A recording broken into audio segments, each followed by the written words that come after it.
let's wait till it says streaming everywhere. Come on, YouTube.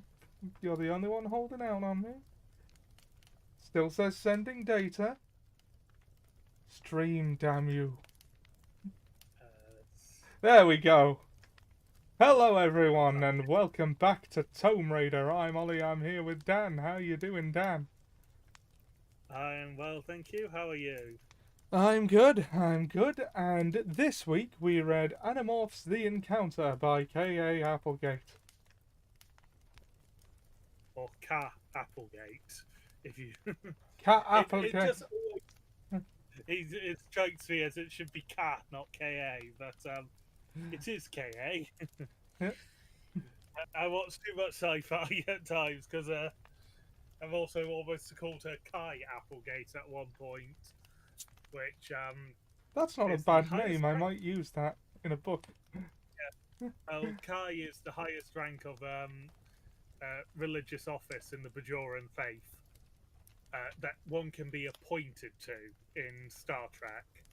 Because technically there are two higher offices. There's the prophets, which are the gods, and then there's the emissary, who isn't appointed but is born to it. Interesting. Right, I will just check our audio levels on the Twitch stream and then we can begin. Yeah. I am using talking about a reference that is contemporary to the books we're talking about of DS9, because it is also a 90s product. Yeah. But yes, we are on the animal. That cracking over fire is really not appropriate for the weather we're on. Is it? No. Granted, it's cooler now, but my God, Yeah. we've had the I crackling might take fire. the crackling fire sound down a little, actually. Yeah. That's a little loud. Yeah. Applegate, when Granny Smith were found to be artificially greening their apples. Ah! Both sound good to me. Ah, good. Good. Hello, Seb. You didn't even need to tell me need me to tell you who that was. On YouTube this week. Yeah, Yeah, right. I've also come to recognise their username tends to have hero something in it. Yeah. Red meat off the roaring fires. Well, so Dan, as a first-time reader, how did you find? Well, I'll get to that at the end, but like just generally as a little teaser, what did you think of this one? I enjoyed it. I would say it is quite different to the two before. Yeah. Or, It's darker for one. Yeah, but as sort of like a technical detail, it's changed. Not perspective. That happens every book. It's changed from first person past to first person present, because the first two are written as if, with the whole spiel as well. It's written as if you have found this diary that we have recorded, and you're reading it after the fact. While it still has the premise of it's a diary, it's written as if they're writing it as they go. Yeah. Which, given the perspective character is a red-tailed hawk this week, seems unlikely that he's jotting it down in the notebook. No. So I'm finding the YouTube UI slightly less annoying than Twitch is at the moment. That's fair. That's fair. Yeah. Yeah. But, you were saying that this was the one that yeah, this is the one I mostly remembered from when I read them at school, and then I noted that all of the Animorphs books I saw on the internet, that all of them were put on the internet by the author for free, but then I started buying them on Kindle for convenience anyway, and on Audible, because they have this listen and read feature for when you speed it up, where it just sort of, it highlights the text as it's being read, and I find that quite useful. That's actually quite cool. Yeah. I've only managed to do that on my phone and not my Kindle so far. I'll find a way to make it work, I'm sure. Anyway, yeah. Um. So yeah. This is the one I remember, and I didn't remember it being quite as upsetting as I found it upon revisiting at 35 years old. Yeah, and I visiting it for the first time at 34 years old. uh, but as someone in their 30s who's reading this children's book for the first time, how do you think it holds up? I think it holds up quite well. Um, Oh, they, just a little content warning before we begin. This book does include an attempt by the perspective character to take their own life, which is an algorithmically safe way of saying that you don't have to be cute about it. yeah, But yeah, that is a thing that happens in this book. yeah. There's a yeah. This it holds up quite well. Like, granted, we've mentioned before there is sort of slight differences between the various editions because there's the original edition and the 2011 re-releases. Ah, Is where they removed some dated references and put in the case of one, Doom is removed. The game Doom is removed and just replaced with with generic statements like video games or first first person person shoot. shooters. Because I remember hearing first person shooters and thinking, hang on, when I read this, they mentioned Doom specifically. Yeah. I also find it amusing that Doom is considered an overly dated reference when it is one of the most sort of like well-known video games of all time. It is. And, Well, it's the there are first game. contemporary Doom releases coming out. Yeah, well, not in 2011. They had gone through a bit of a dearth. Yeah, I It suppose. was I suppose. 5 years until Doom 2016 came out again, and I think 3 years until it was announced, Yeah. possibly longer. So had been a bit of a dearth, but people know what Doom is. But then again, it's sort of like if you're wanting to have an ageless feel to it, shop names and game names are a terrible thing to have sort of an ageless feel Yeah. because shop bankrupt. Like there was a bookshop that they mentioned in this that they then replaced with a new one, Barnes and Noble in this. What was it before? Uh, JT Dalton or something like that. I don't It's know it. not. It's not a. Well, this is in America, so I'm assuming it's an American company. Yeah, I would have B thought. B Dalton even, not JT Dalton. Yeah. Well, okay, shall we get on with our customary recap of the story? Yes. I don't think we're going to keep doing these as the books get longer, but for now, I think we can get away with it. Yeah. We start flying high in the air with Tobias after the usual talk of I can't tell you my surname or even where I'm from because it'll put me and my friends in danger. Yeah, keeping these logs not at all going to put your friends in danger. All of the books because start that way, by the way. They all begin with my name is whoever the character is, and I can't tell you more than that. This is our story. yeah, in which this feels like a major sort of potential risk of having these written down because, especially as one of the characters lives with a controller. Yeah. Jake lives with a controller, and they're just sort of like I know. Let's write this down and reveal that what they think are hidden Andalite warriors are in fact just 5 teenagers. Let's also put the name of our deputy head because we're English, so that's Chapman. Yeah, Chapman. And let's put that in the name of others. So if any of the controllers, let's figure it out. They could just go to the deputy head, look at the 5 names, figure out who they are. The Tobias will be the easy giveaway. I think future books imply that the names are false. Yeah. Kind of like Lord of the Yeah. Rings in that, Frodo and Sam aren't actually their names. Yes. Yeah. Oh, sorry. That just reminded me of a brilliant sort of Lord of the Rings fact.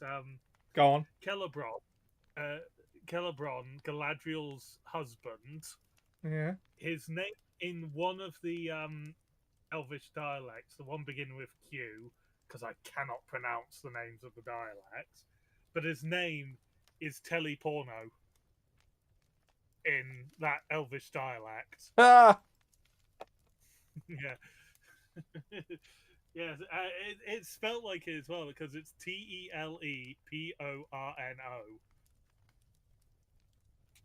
Oh, teleporno. Oh, Yeah. no. But the brilliant thing is, it is as Tolkien intended because he wrote the language. Yeah. Yeah. So anyway, yeah. So they've got the fake names, but it's just sort of like there is probably enough that if it fell into a controller in charge of a school, because I don't imagine that every assistant principal is going to be a controller, so that's going to narrow it down Yeah, somewhat. there is probably more than enough context, even without their real names, to figure out who that is. Yeah, because it's like there's Except maybe Tobias, who has no real human world frame of reference anymore.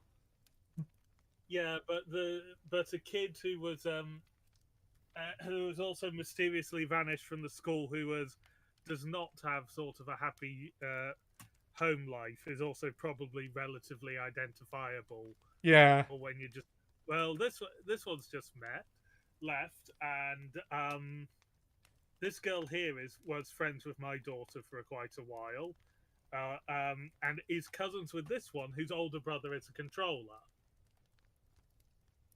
Yeah. And there's just sort of like you can identify probably which of the deputy heads they might have will be them because they think he's one of the most important controllers, and his wife is also a controller, but their daughter is not.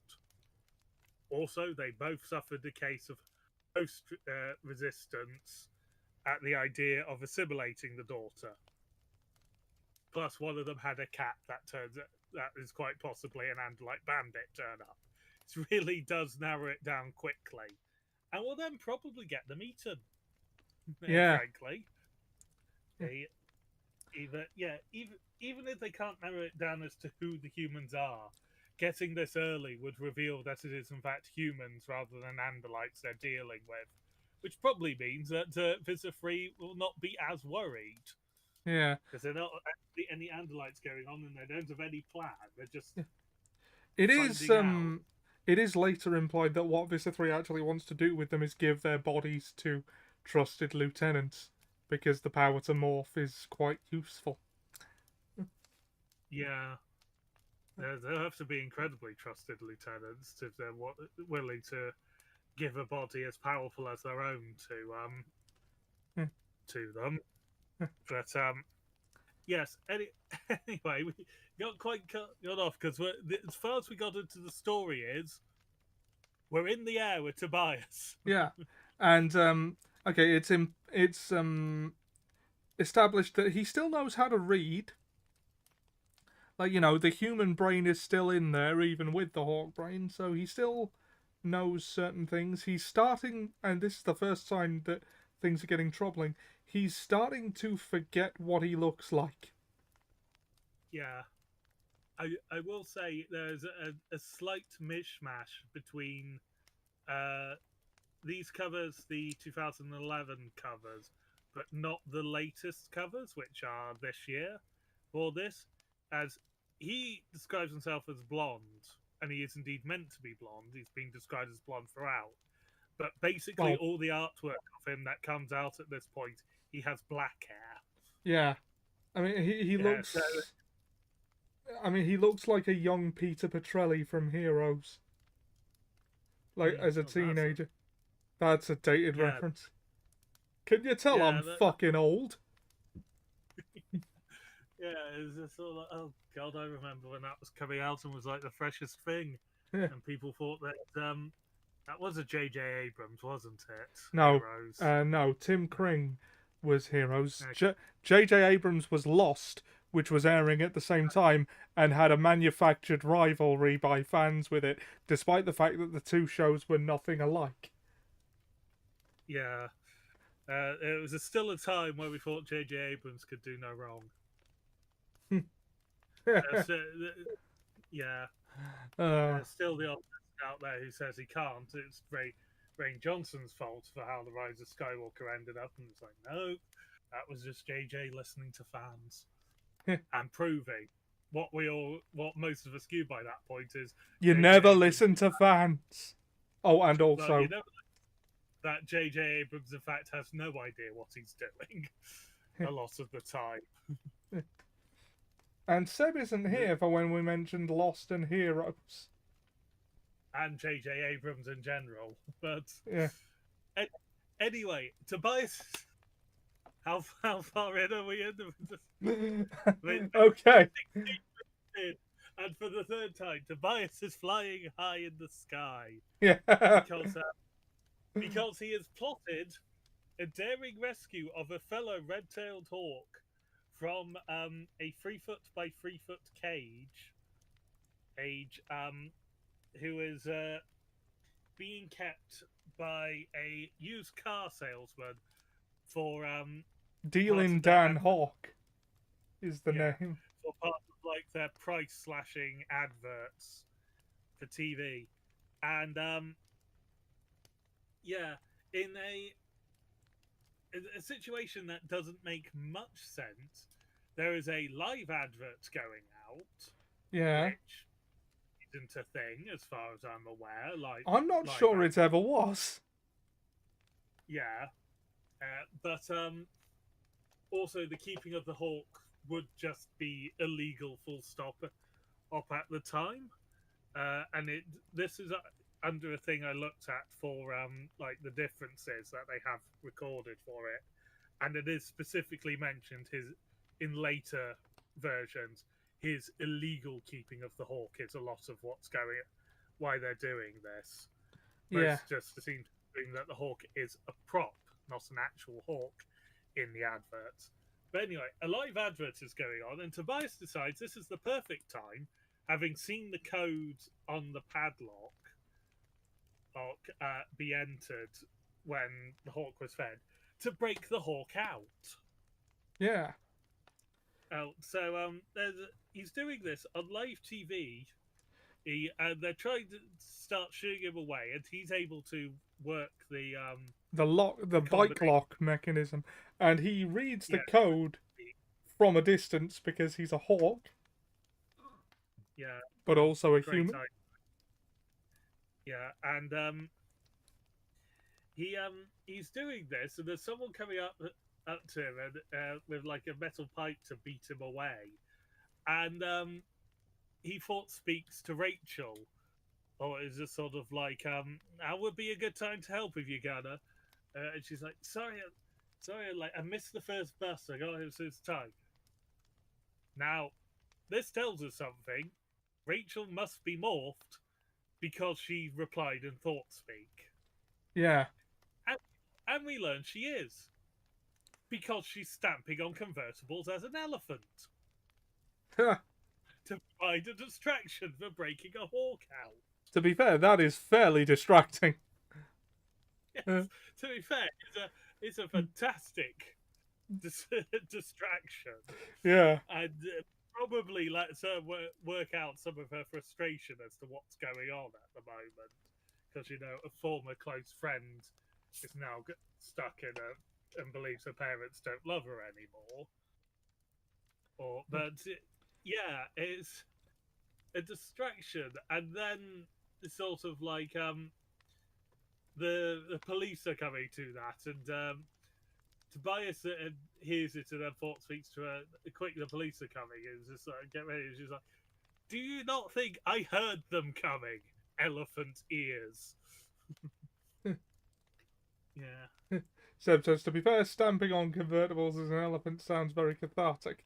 Yes, it does. Yeah. Oh god, it would be great fun, wouldn't it? Yeah.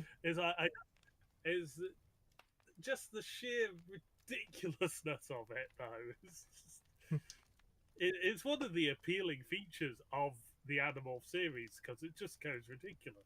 Because you got a group of five teenagers, one of who is permanently a hawk, one can turn into an elephant, one a gorilla, and one a tiger. And the other one is just able to transform quicker than any of the others, perfectly happily, and make it look not like a flesh hogger. Well, there are certain forms that there is no making it not look like a flesh hog. But she's able to do it a lot easier than the rest of them. Not that it's ever particularly pointed out, but for every perspective character so far, it is established that, yes, they acknowledge that Cassie can do it easier. But it's never brought up when it would be appropriate to say it. By the way, Seb, I don't know if you were here when we were talking about Lost and Heroes, but that's a conversation that happened. And J.J. Abrams in general. Yes. Yeah. But, yeah, Rachel manages to morph and not be spotted in near a shop. Does the one who can become a gorilla know any instruments? I don't know that Marco knows how to play the drums. I know what you're thinking. Yeah. The Cadbury's gorilla. Yeah. Nor can he speak English, so he can't go into the George of the Jungle film either. Instead of the costume which then a John Cleese voiced. It's one of those days where people keep using up my time. Ah, damn, man. Summarize the conversation. Well, basically, we were talking about, I think, what brought on the heroes? No, I mentioned that the cover character, Tobias, actually, I'll just move the thing to the left a bit so you can get a better look at him. Looked like a teenage Peter Petrelli. From hearing. Yeah. And then we all felt old. And then Dan said, that was Lost. Well, that was J.J. Abrams, wasn't it? I said, no, Lost was, which was airing at the same time. And for some reason, people made a rivalry between the two that didn't really exist because they were completely different shows. Yeah. I don't think John... and now to respond to Seb's second question. I don't think John Cleese was in the costume, but I think he did the voiceover for it, or the voice work for it. I could be wrong, but I honestly think the costume was a bit small for John Cleese. Yeah, and then we said, yes, back then when we thought J.J. Abrams knew what he was doing. Unlike now, where some people pretend that he still knows what he's doing, or J.J. Abrams can do no wrong. And some people still say that J.J. Abrams could do no wrong, and that The Last Jedi is the fault of Rian Johnson. But no, we just confirmed that one, you don't listen to the fans, and two, J.J. Abrams never has any idea what he's actually doing. At least Lost got to end on its own terms. Poor Heroes just drifted off and ended on a cliffhanger. Yep, pretty much. Yeah. But anyway, they've been smashing up this a live commercial, which isn't a thing that happens, but let's pretend, has been interrupted by a hawk trying to free the other hawk that's being held hostage as a mascot, and an elephant stomping on cars. They're supposed to be keeping a low profile. The others are not going to be happy about this. Yeah, they do manage to free the hawk, though. Ooh. And the hawk is female, and Tobias is actually torn because his instincts are telling him to follow the hawk. Yeah, and interestingly, the hawk is named as Price Cut Polly, but that is the only time that name is used. Tobias never again refers to her by that name when she comes up again, and she comes up a few times. Yeah, so Rachel is grumbling a bit because she's now having to go home, and it seems that the she's going home in the leotard that her morphing suit, and it's just sort of like because she says that she hopes the shop has flip flops for sale. So it sounds like, well, she may have taken her clothes off to not have them torn apart as an elephant. There's a non-zero chance that she did just to morph quickly in the clothes, or that she hasn't, or that she's not able to go back because the Rozzers have turned up. So they're now just going to find the clothes of a teenage girl and the shoes, and think that there's something much worse going on as well, as a random Yeah, elephant that nobody can find, but there is video evidence of, and a lock-picking hawk. yeah, It's can you just imagine how that would look from a police procedural yeah. Imagine the perspective? police report. How do you tie this together to even figure out what on earth was going on? I'd wager, even with the police report, the insurance company is going to deny this claim. But Yeah, yeah. So Rachel is takes longer to get to where they're all meeting. Tobias can fly like a red-tailed hawk because he is one, obviously, and he's So they all go back to the meeting, and Rachel and Tobias chat a tiny bit before it, and it just goes, Marco's going to call us insane for this, isn't he? Undoubtedly. And the next yeah, chapter begins indeed with the words, "Are you insane?" Yes, yes. It's established as Marco's favourite word in this one.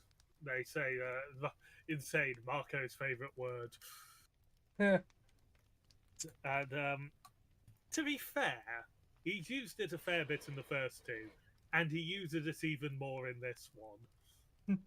yes, And also, it is a fair question of them because they could have waited till the advert was over, or they could have been more stealthy about it than rather having an elephant appear. yeah, But yeah, there was actually an important thing that happened. As Tobias was so much faster, he spent a bit of time just flying around and caught a thermal up the side of a building where an old man saw him shoot up and smiled, and he was almost lost in a daydream of sort of picturing that the old man must have been pleased to see him and daydreaming a bit about being human, where he spots something moving above him, but he can't work it out. He describes it as darkness moving within darkness, yeah. and then sees a Oh, a flock of swans slash geese flying, and then crash into something in the air. With all but a couple of them essentially dying from crashing into it. yeah, So he concludes that it must be a ship of some sort. But he doesn't bring this up with in the meeting that they all have, where Jake and Marco rightly chew out Rachel and Tobias for the sheer idiocy of what they've just done. yeah, Because it's just sort of like, and what if a controller saw this live advert? Let alone what if there was a controller in the film crew. yeah.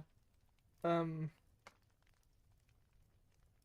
No, he didn't see a flock of seagulls. No, this was the 90s, so we might have been able to see them while they were touring back then. yeah. Although, okay, that was after the meeting when he got chewed out. So, like, he brings up at a subsequent meeting what he saw. Yeah. Yeah, well, he saw that on the way, didn't want to bring it up, and then brings it up in a later meeting when he has seen it a second time. Ah. Where between the two meetings, he's determined to see whether it was actually something or not.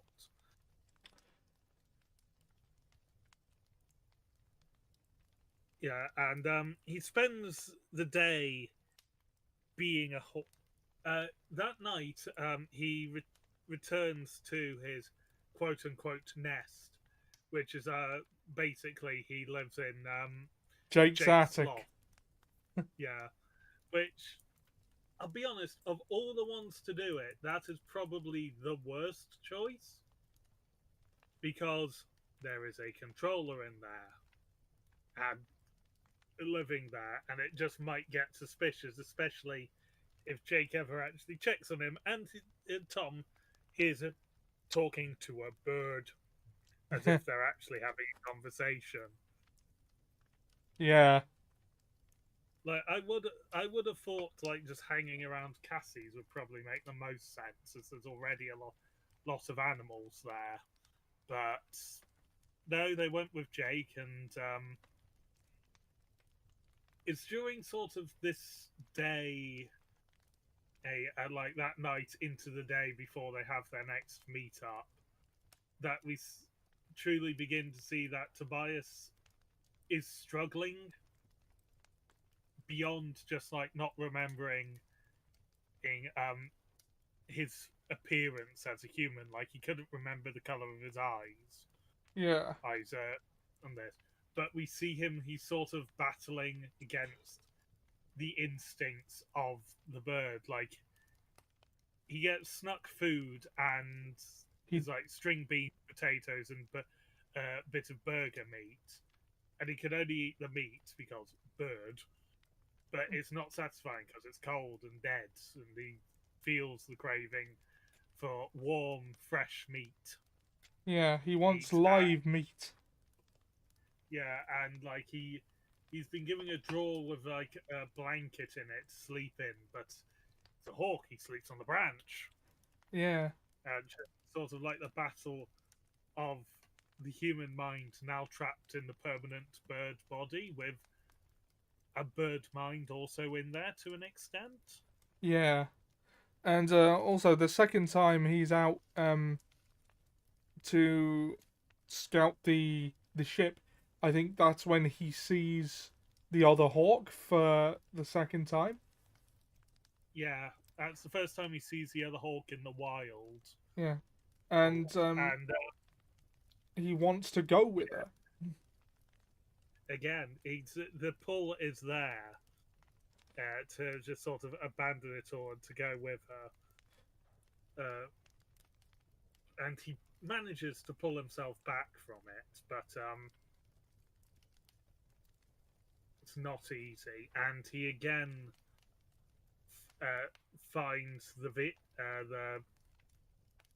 shadow within a shadow, or darkness and darkness, moving, and he manages to work out where it's heading, which is nice and vague as towards the mountains. Yeah. Yeah, So I think he intuits there that it's some kind of cloaked ship. yeah. And in the next It's meeting, very he big. brings I should mention it's a very big cloaked ship. it's a very large cloaked ship. Yeah. I wonder if there's a casino in it. Well, if there is, it's a very large casino. Ha! For those who may be watching the video who haven't watched our Assassin's Creed playthrough, not Well, Assassin's that was Creed. Hitman, but the Assassin Sunday streams, which we'll be doing tomorrow. Plug, plug, plug. Yeah, there was a mission where we're in a casino where we're dealing with a Shah, I believe, and it's just during the period he repeats the line. It's a very large casino about where we are in it, so it just became a bit of a That is the origin of the comments and the joke. Yeah. Yes, it's always fun explaining a joke, isn't it? Because you lose confidence halfway through. Yeah. And Seb says, if you were an Animorph, would you eat KFC in chicken form? I wouldn't. No, I'd also say the chicken stomach probably couldn't process it Yeah. because they're not carnivores or omnivores, as far as I'm aware. Seb says, this is a large casino. Yeah, he keeps saying that. Yeah, he just kept saying that. Fortunately, the mission did involve us having to kill him, so we did put a bullet in his face after we confirmed that the bomb in the package we'd given him that had been sent up to his room killed the other target. Oh, other target's dead? Good. Bang. Who's more That repetitive, took the Sheik or John Locke in a Via The Sheik is the answer. John Locke in yeah. The Lost Via is only repetitive if you keep talking to. Yeah. But yeah, they make the next meeting's at Cassie's, if I'm not mistaken, and they make a plan because they realise, like, if there is a ship and it is moving the city, moving the city, moving over the city, flying over the city, even, and it gives them an opportunity and a way that, And Marco's in the one theory, that points this out, because Marco, as is pointed out a lot, does not want any part of this Animorphs thing. He wants out. He's never wanted to put himself at risk. But he's the one yeah, that points out that if they could somehow expose the ship over the city, the Yerks wouldn't be able to hide anymore, and they might actually have to leave. yeah. There is briefly brought. Marco then brings up, yeah, but after sort of the others get on board with this plan, it's just all. But what's then to stop the Yerks just attacking? And Jake points out, if the Yerks just had the power to attack and conquer the planet, They'd have they done would that. have. Yeah. So that's shot down. And indeed, I think it's Rachel who gets frustrated enough at this. It's just sort of like, if you want to be out Marco, fine, you're out. Yeah. Out. And the other four make plans to go up the next morning into the mountains to see if they can find and Marco says no, and the others go no. And it's just like, this is your idea, and he's just like, no, I'm not saying we don't do it. I'm saying we don't do it tomorrow morning. It's a school day, and with Chapman being our principal, if we're all four of us are out, and then there is Anderlight nonsense, as they think it is, with the Yerks later that day, do you think he won't be able to put two and two together? Yes, Like they we want have to all, avoid incurring the ire of Chapman. yeah, yeah. At least it's not Chafe Man. That would be painful dealing with him. Yeah. Yeah, but and the other sort of okay, and they decide to go after school. But they Tobias then brings up and sort of like in talk after school the next day because it sort of skips over what he does in the meantime. Yeah. It's just like, well, yes, the rest have their bird forms, and they make a mistake in the original text, which has been corrected, saying two of them are bald eagles when in fact two of them are ospreys. Yeah. It's just sort of like, if any bird watcher, blessed bird watchers in the US who are nice because they don't try to kill birds, saw a bald eagle, two ospreys, a red-tailed hawk, and I've just forgotten the last remaining one. But these five A birds peregrine falcon. peregrine falcon, all flying off. The five of them would, the bird watchers would be like, "This is weird." Yeah. Weird. So the others have acquired new morphs. One of two new morphs they each acquire in this one, on which is they become wolves because Cassie's family are looking after two wolves, one male, one female. Uh, One was shot and the other was poisoned. The wolves had apparently just been reintroduced into an area, which again narrows it down for the people who aren't Yerks who may be reading this. Doesn't really narrow it down any for the controllers because they already know where this shit's been fucked up, basically. Yeah.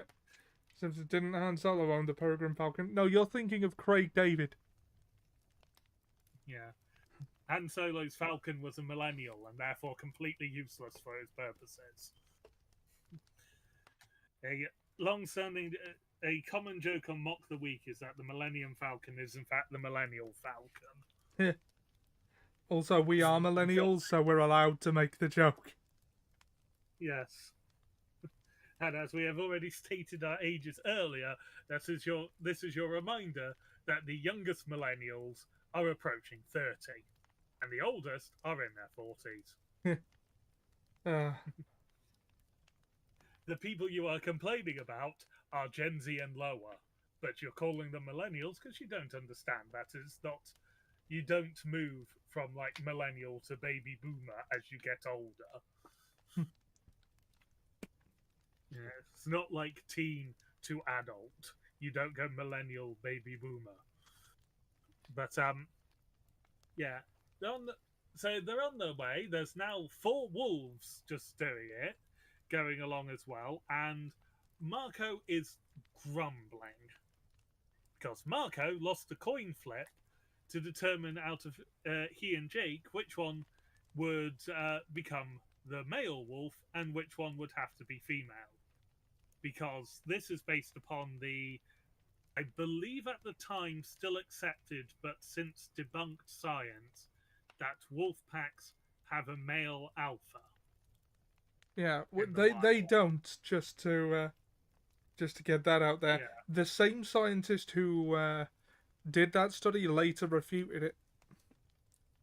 Yeah, and well, basically, it turned out that the whole alpha thing was just how wolves acted in captivity, i.e., when scared.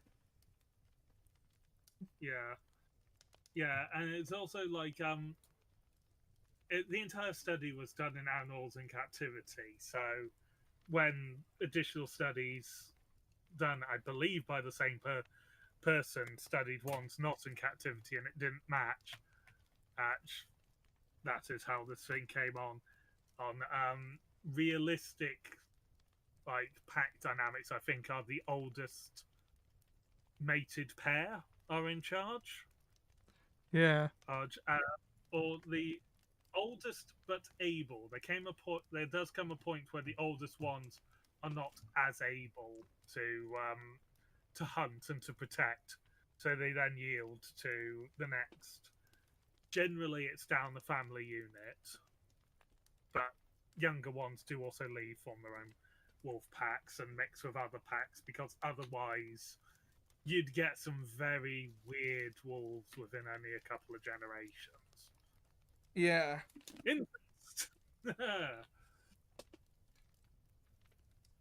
Yeah. Oh God, Sam, me as soon as I turned 50. Back in my days, we only had 3 channels and outside toilets. Seb. I was choosing to ignore that second one. Yeah. Right, so they're wolves. They're wolves. Yeah, because the trip is about 20 miles across the forest. That's a long way even for a wolf. Yeah. The idea is that the wolves, while they may not, will be a better one to go there because, well, it's the environment they're good in, and like a horse, an elephant, a tiger, and a gorilla are a little suspicious, like the 5 birds would have been. because there was types of birds that didn't fly together, and none of those species of birds particularly form flocks. Yeah. So yeah, they go there, and Tobias scouts ahead, and then also lectures them a bit because Jake slows them down a couple of times because he has boy wolf things to attend to, aka pissing on stuff to mark it as theirs. Yep. It's like, why do you keep peeing? I don't And know. Cassie is, I just feel I need to. It was just like, did you have too much to drink before we walked? No, I didn't. Cassie's the one who explains it because Cassie is the one who actually knows about animals, being parents, being rehab clinic workers / owners. Seb says, to be fair, if someone said they saw those animals together and called the authorities, they'd not believe them. Yeah, their fear was because there are millions of bird watchers in America, and they don't know which ones might be controllers or might be with controllers and make an offhand comment. Yeah. Yeah, right, lady. An elephant ran through your front yard. To be fair, with the elephant, there would be a bit more evidence than, say, the Bengal tiger. Yeah, because the elephant has been on TV already. And also, an elephant will leave a lot more damage than a Bengal tiger. Yeah. Because the tiger at least could jump over the fences. The elephant would just go through them. What did that to my prize-winning rose bushes? Though I know something now, going back to the stamping on the convertible, something that would be equally cathartic, I'm sure, for people who have lived in one, is an elephant rampaging through a homeowners association. Ah. Yeah. Screw your picket fences and your perfectly manicured lawns. I am an elephant.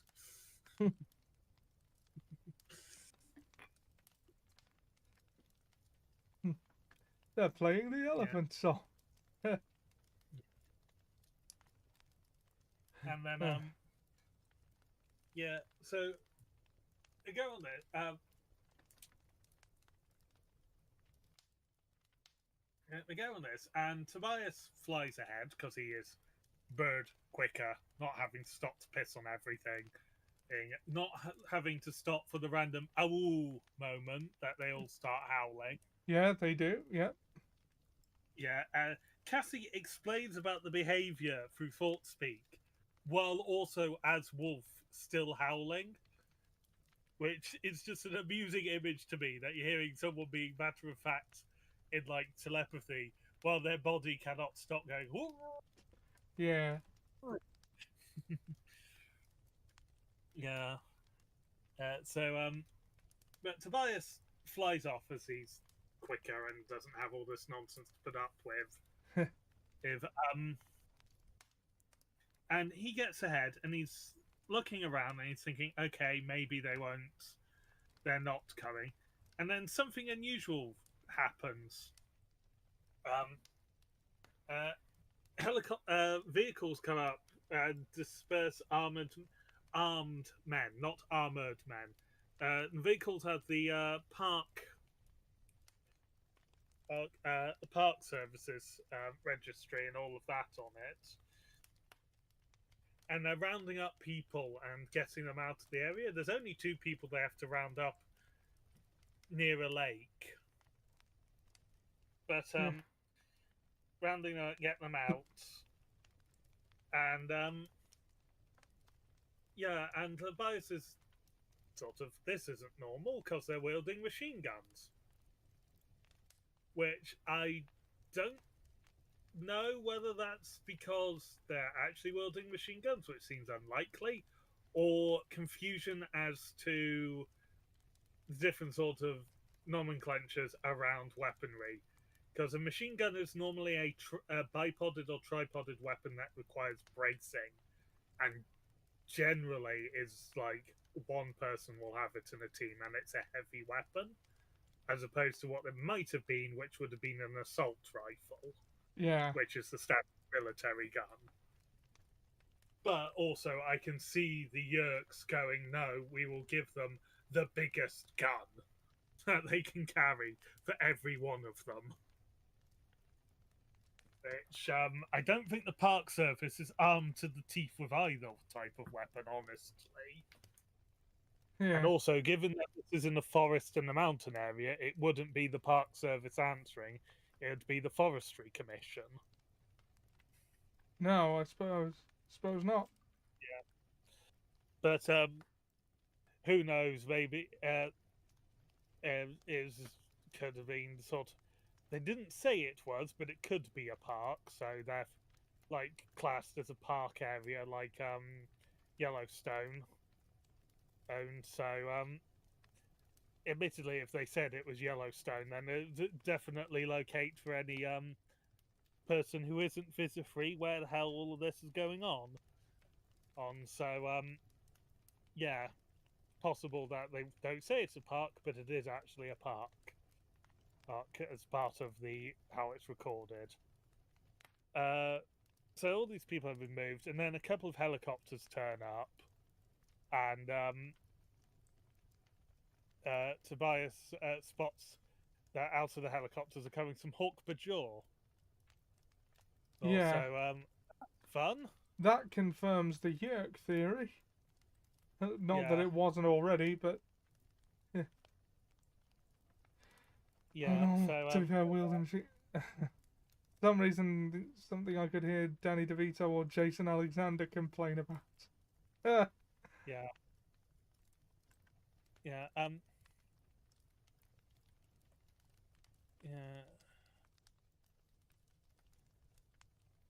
yeah. There is So Tobias goes back. He finds it's a wolf pack and so starts trying to communicate with them. It's just sort of layers of I found the other five and just started to trying to talk to them. And Jake growls when he sees me and doesn't respond. It's just like, hang on, five? Oh shit! Because Tobias forgot to check and just went up to an actual wolf pack. Yeah, that is Because not it's just, good. yeah, he actually has a very close encounter and just sort of like not much. I think he actually does lose a tail feather to one of to the main one. On but he gets out of there, finds a wolf pack of four, and keeps his distance a little more when he confirms that it is them. Which this time it is. He has not made a mistake. This time he has actually found his friends.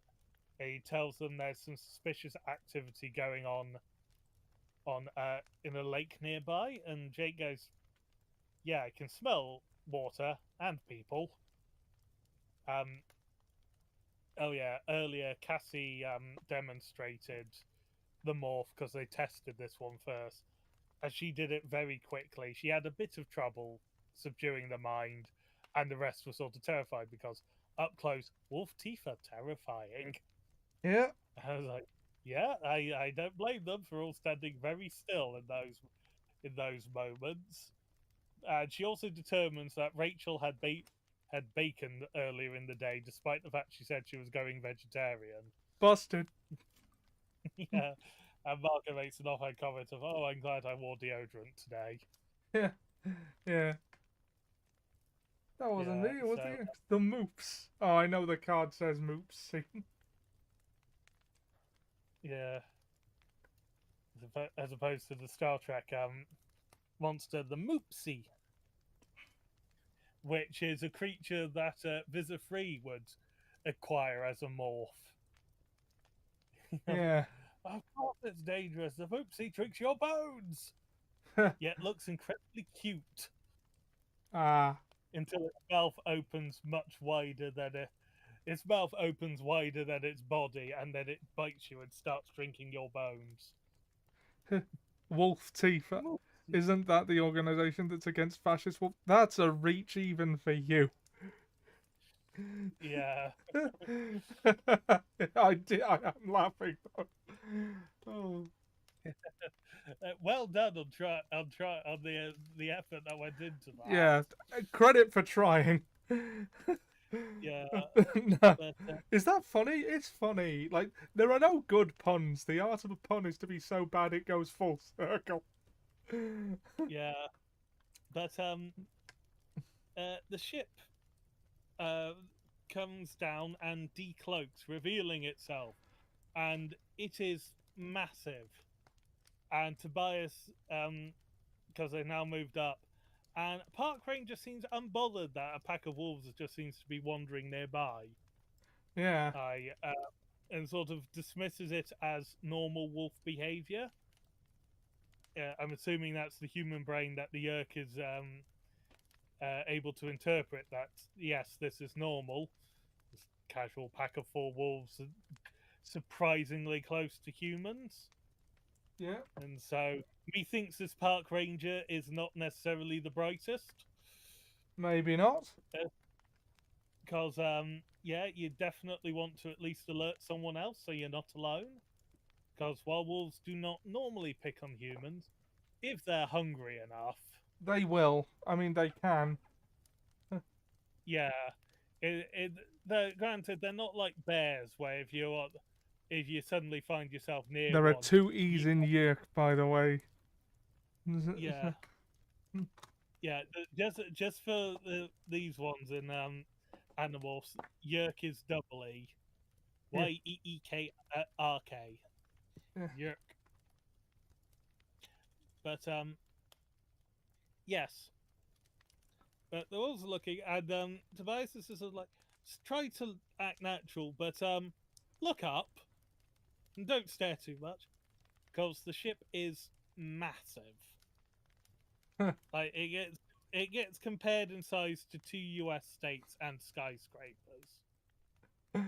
Seb has just sent me a picture. Um, I can't Yeah, tell whether it's AI generated or not. yeah, but they figure that the we had a conversation I too think it is. early. Ew. Yeah, But it it was was just a stereotypical French guy with a burger, and he said the hawk burger. yeah, Uh, but yeah, they work out that the ship is grabbing supplies because it's draining water from the lake, hundreds of thousands or millions of gallons. They don't know for sure, and it yeah. also seems to be collecting fresh air as well, or oxygen from the atmosphere. He says if So it they is, can I didn't conclude, generate it. Okay, I'll let you off. yeah, uh, yeah. Delaware was one of the states mentioned, but I would be concerned if a ship the size of a US state appeared over a lake, because there is no lake in America bigger than any of the US states. So the ship is definitely huge. It doesn't drain the lake entirely, all that,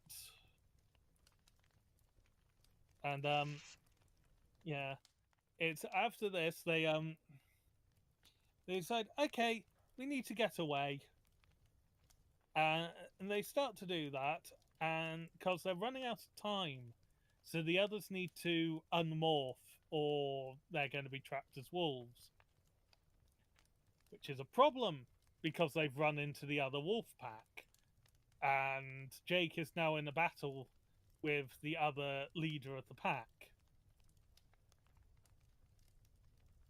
Uh, yeah, yeah, because the pack has killed a rabbit, and they've seemingly come in, and it's just sort of like, okay, what now, sort of thing. yeah, Yeah, because this new pack has come in, and it looks like they're trying to steal their kill. And it's just sort of Tobias is like trying to encourage them to just turn and leave. Let the other guy be Big Boy Wolf.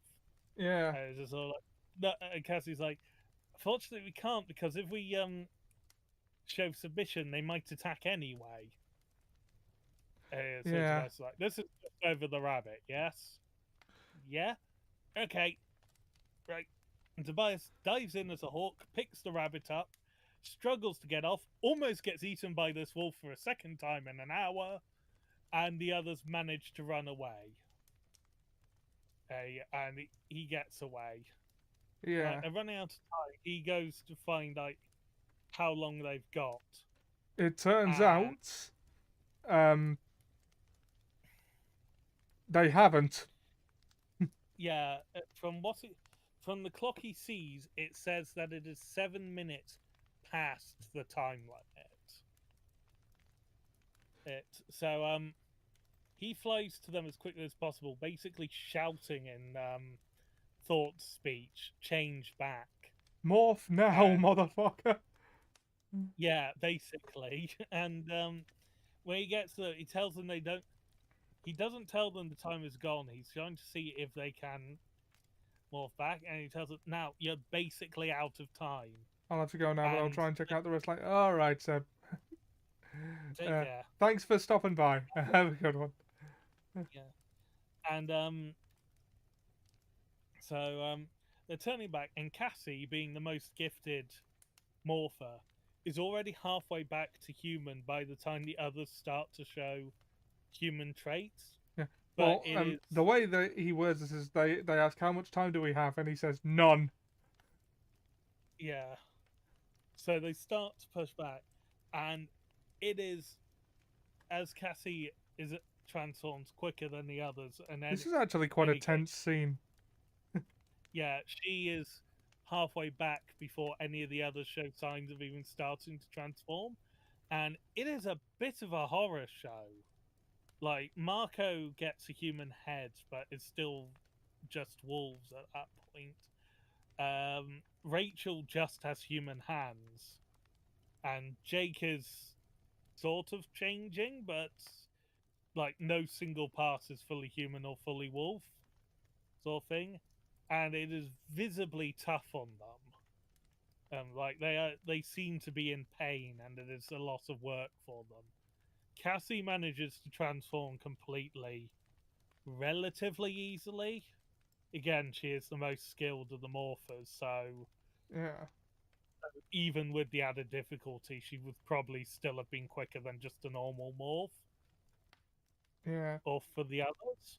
And she's rushing between them, trying to help them focus on finding like an image of themselves and turning back into it. And Tobias can't do anything. Is horrified of what's going on because this is so much worse, and like realization that possibly the others will get stuck in between permanently. And that's a bad, isn't it? Yeah, it's horrifying. Yeah, but he's also feels disgusted because Marco seems to be just staring at him and seems to be using the fear of being like Tobias to boost his will to push back into human. Yeah, And that's a little insensitive. I mean, yeah, do what you gotta do, but damn. yeah, it's like Tobias is okay with it into the extent of if that's what Marco needs to do, then fine. But he doesn't feel great about it at all. Yeah. And the others are greatly relieved when they all finally morph back fully. And I assume, because we don't see it, they morph back into those forms after a bit of a rest and make their way back.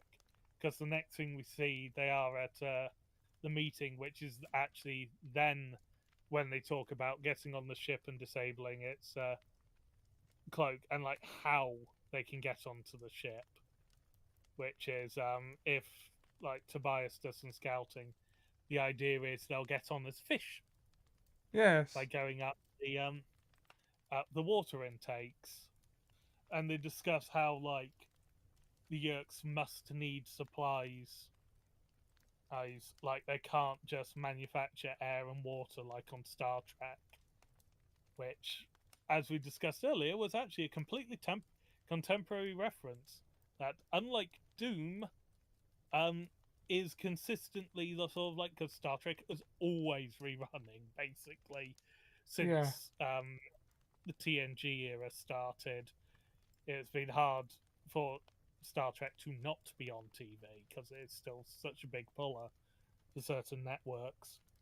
But yeah, yeah, Tobias agrees to scout out, but he feels a bit meh about it. It and then oh yeah, when they really at some point during the journey, he also becomes aware that the female hawk is also in that area around the lake.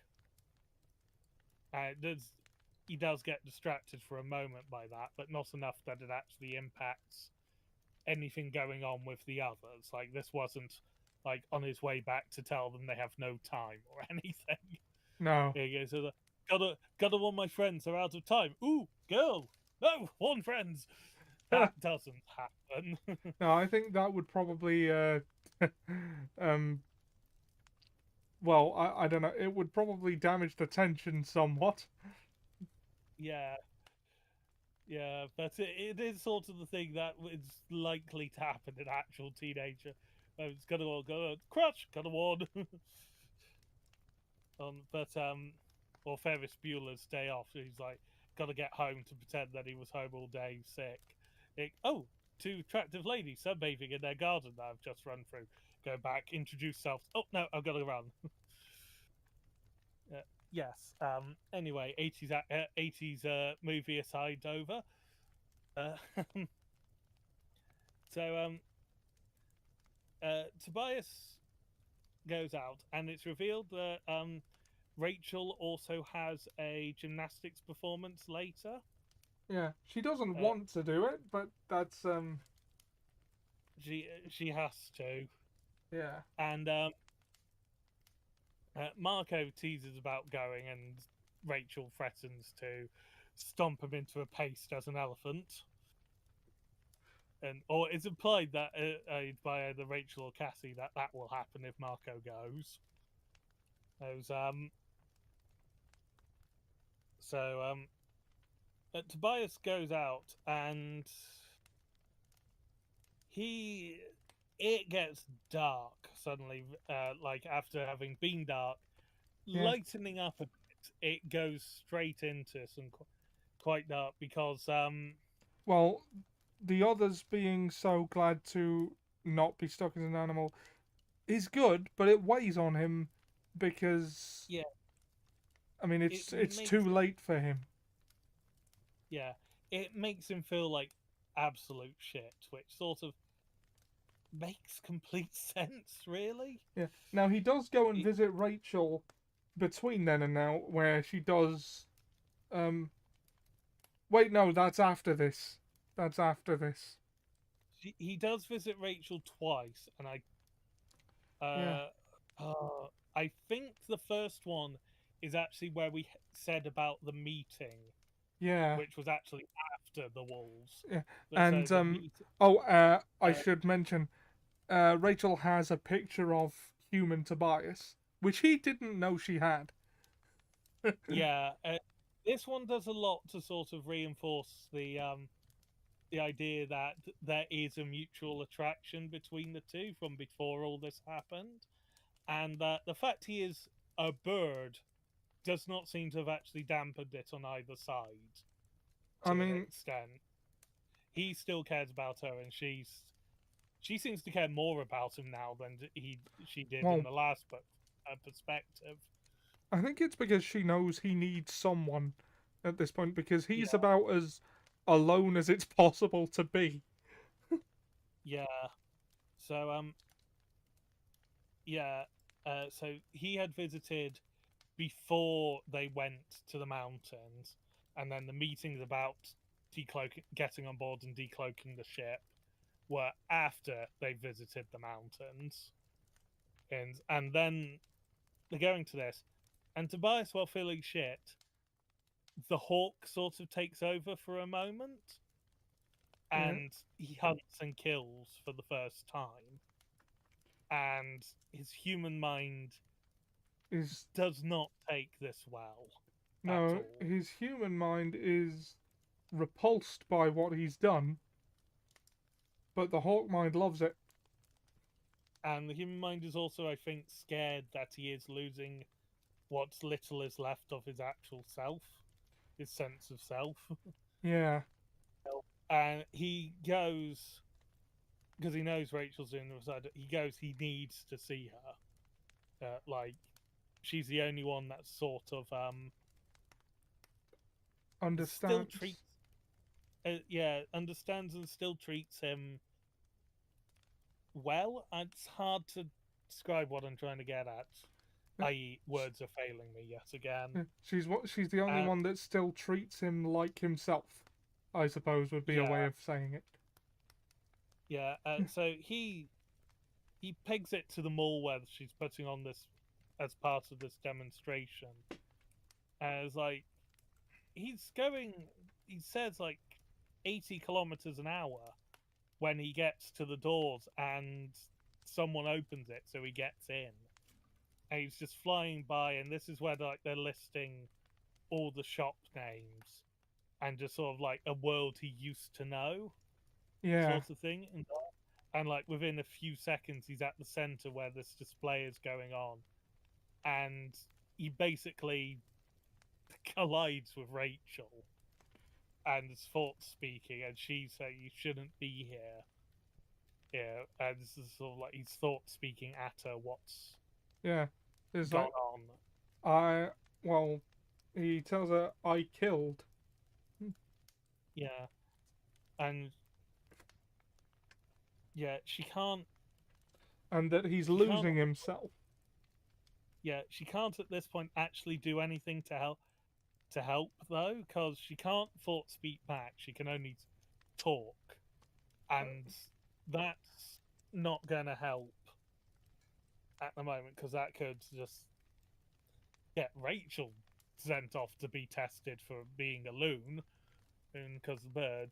And there's also others coming to grab Tobias and get him out of there because this is the middle of a mall and a gymnastics display. A and And as he's far as anyone else has seen, Rachel's just been attacked by um a, a bird. a Yeah, out crazed of nowhere. hawk. Yeah, so there's a chance that even if he did, uh, like if someone else got him, there's a chance he'd just be put down. Yeah, Frankly, which the attempt would probably see the mysterious car wrecking elephant appear again. yeah. Yeah, the elephant and the hawk. It's The elephant elephant and and the the hawk. hawk. Oh, dear. That sorry, that Uh, just suddenly came into my mind and sort of like he's crime committing duo instead of Pinky and the Brain. It's elephant and the hawk. One is an elephant, the other's a hawk. It's somewhat lazy writing for this theme song. yeah. but, but I'm just trying to find the passage. Yeah. Um. Here it is. Um. In seconds, he was at the center of them all, and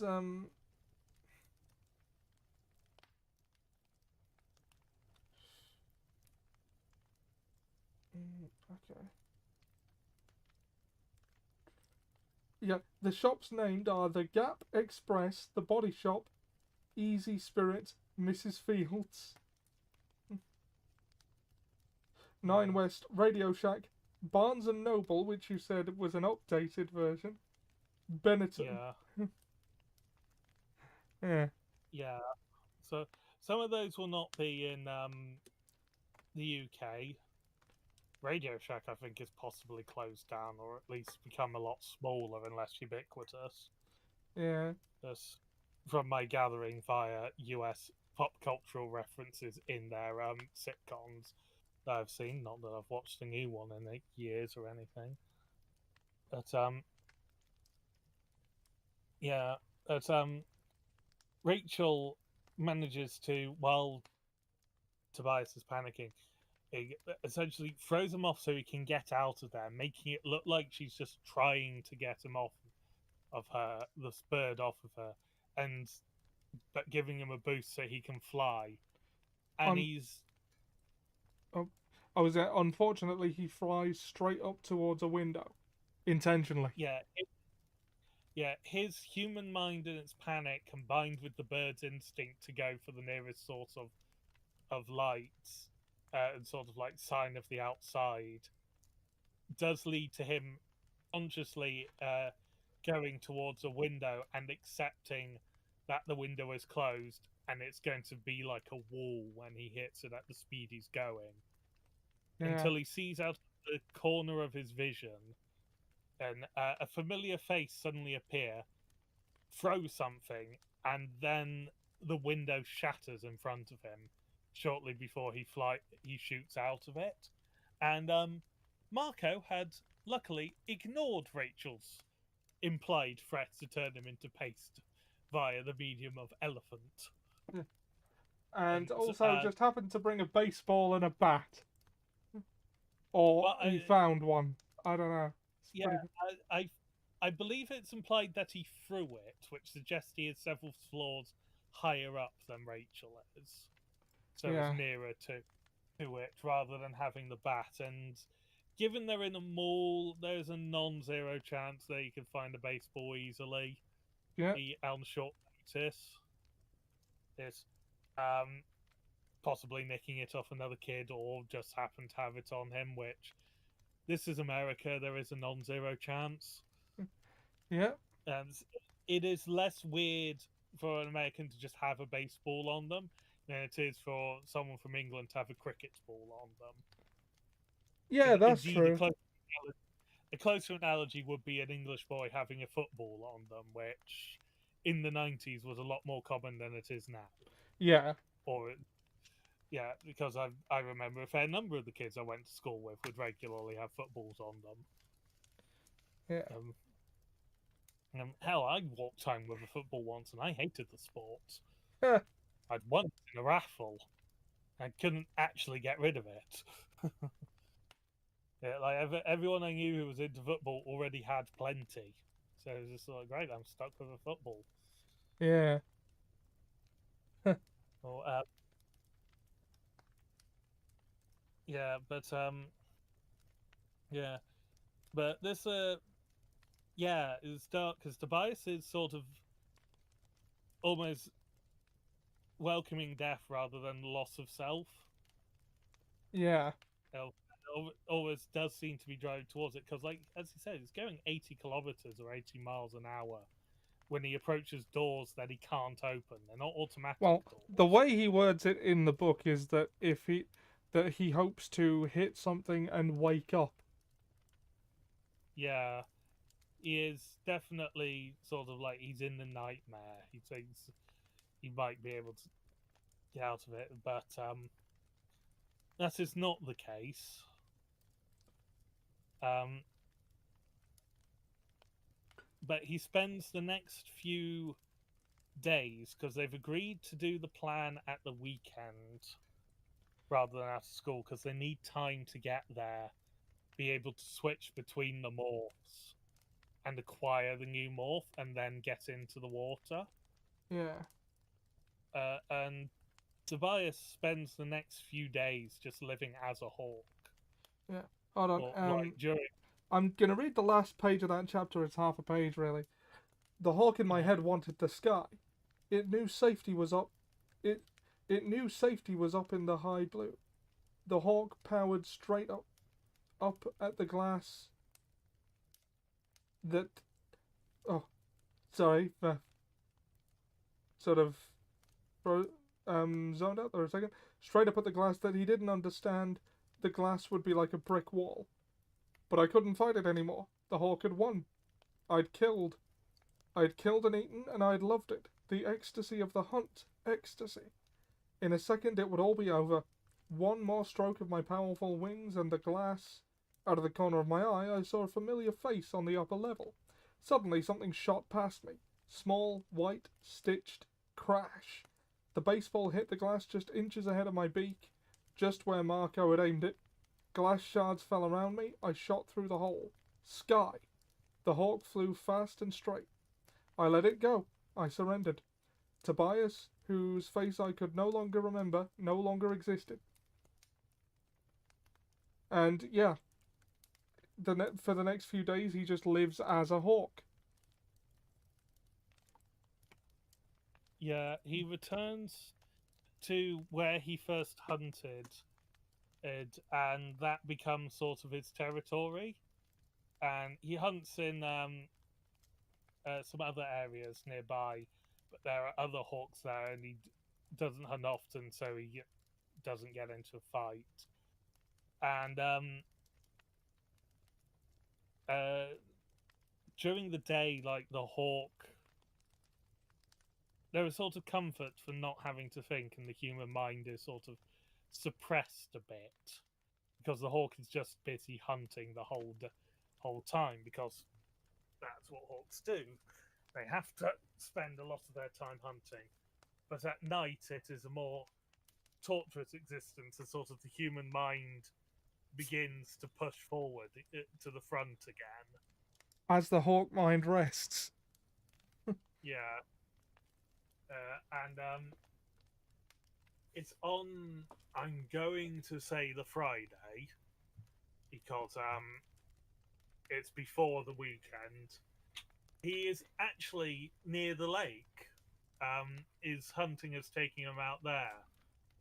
And he's determined it's the territory of the Lady Hawk, but she doesn't seem to be bothered as much by he's there. And he's out hunting, and he spots something that's behaving like prey.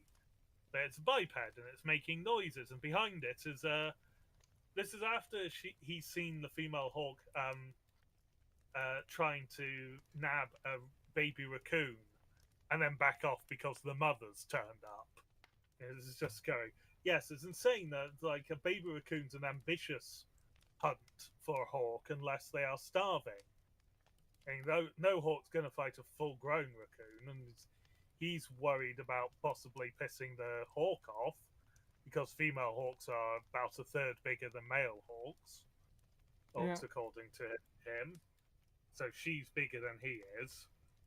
And then he's seen prey. It's bipedal prey. It's sort of like behaviors, and then behind them is a hawk mature. Yeah. Just sort of like, he then clicks, and there's this sort of like has a moment of what did Marco call them? Like a lawnmower. Salad shooters. Salad shooters. And then he has like, because he's thinking of Marco, it then sort of clicks back, and his human mind comes to the fore more. And he goes, "Holy shit, that's a person."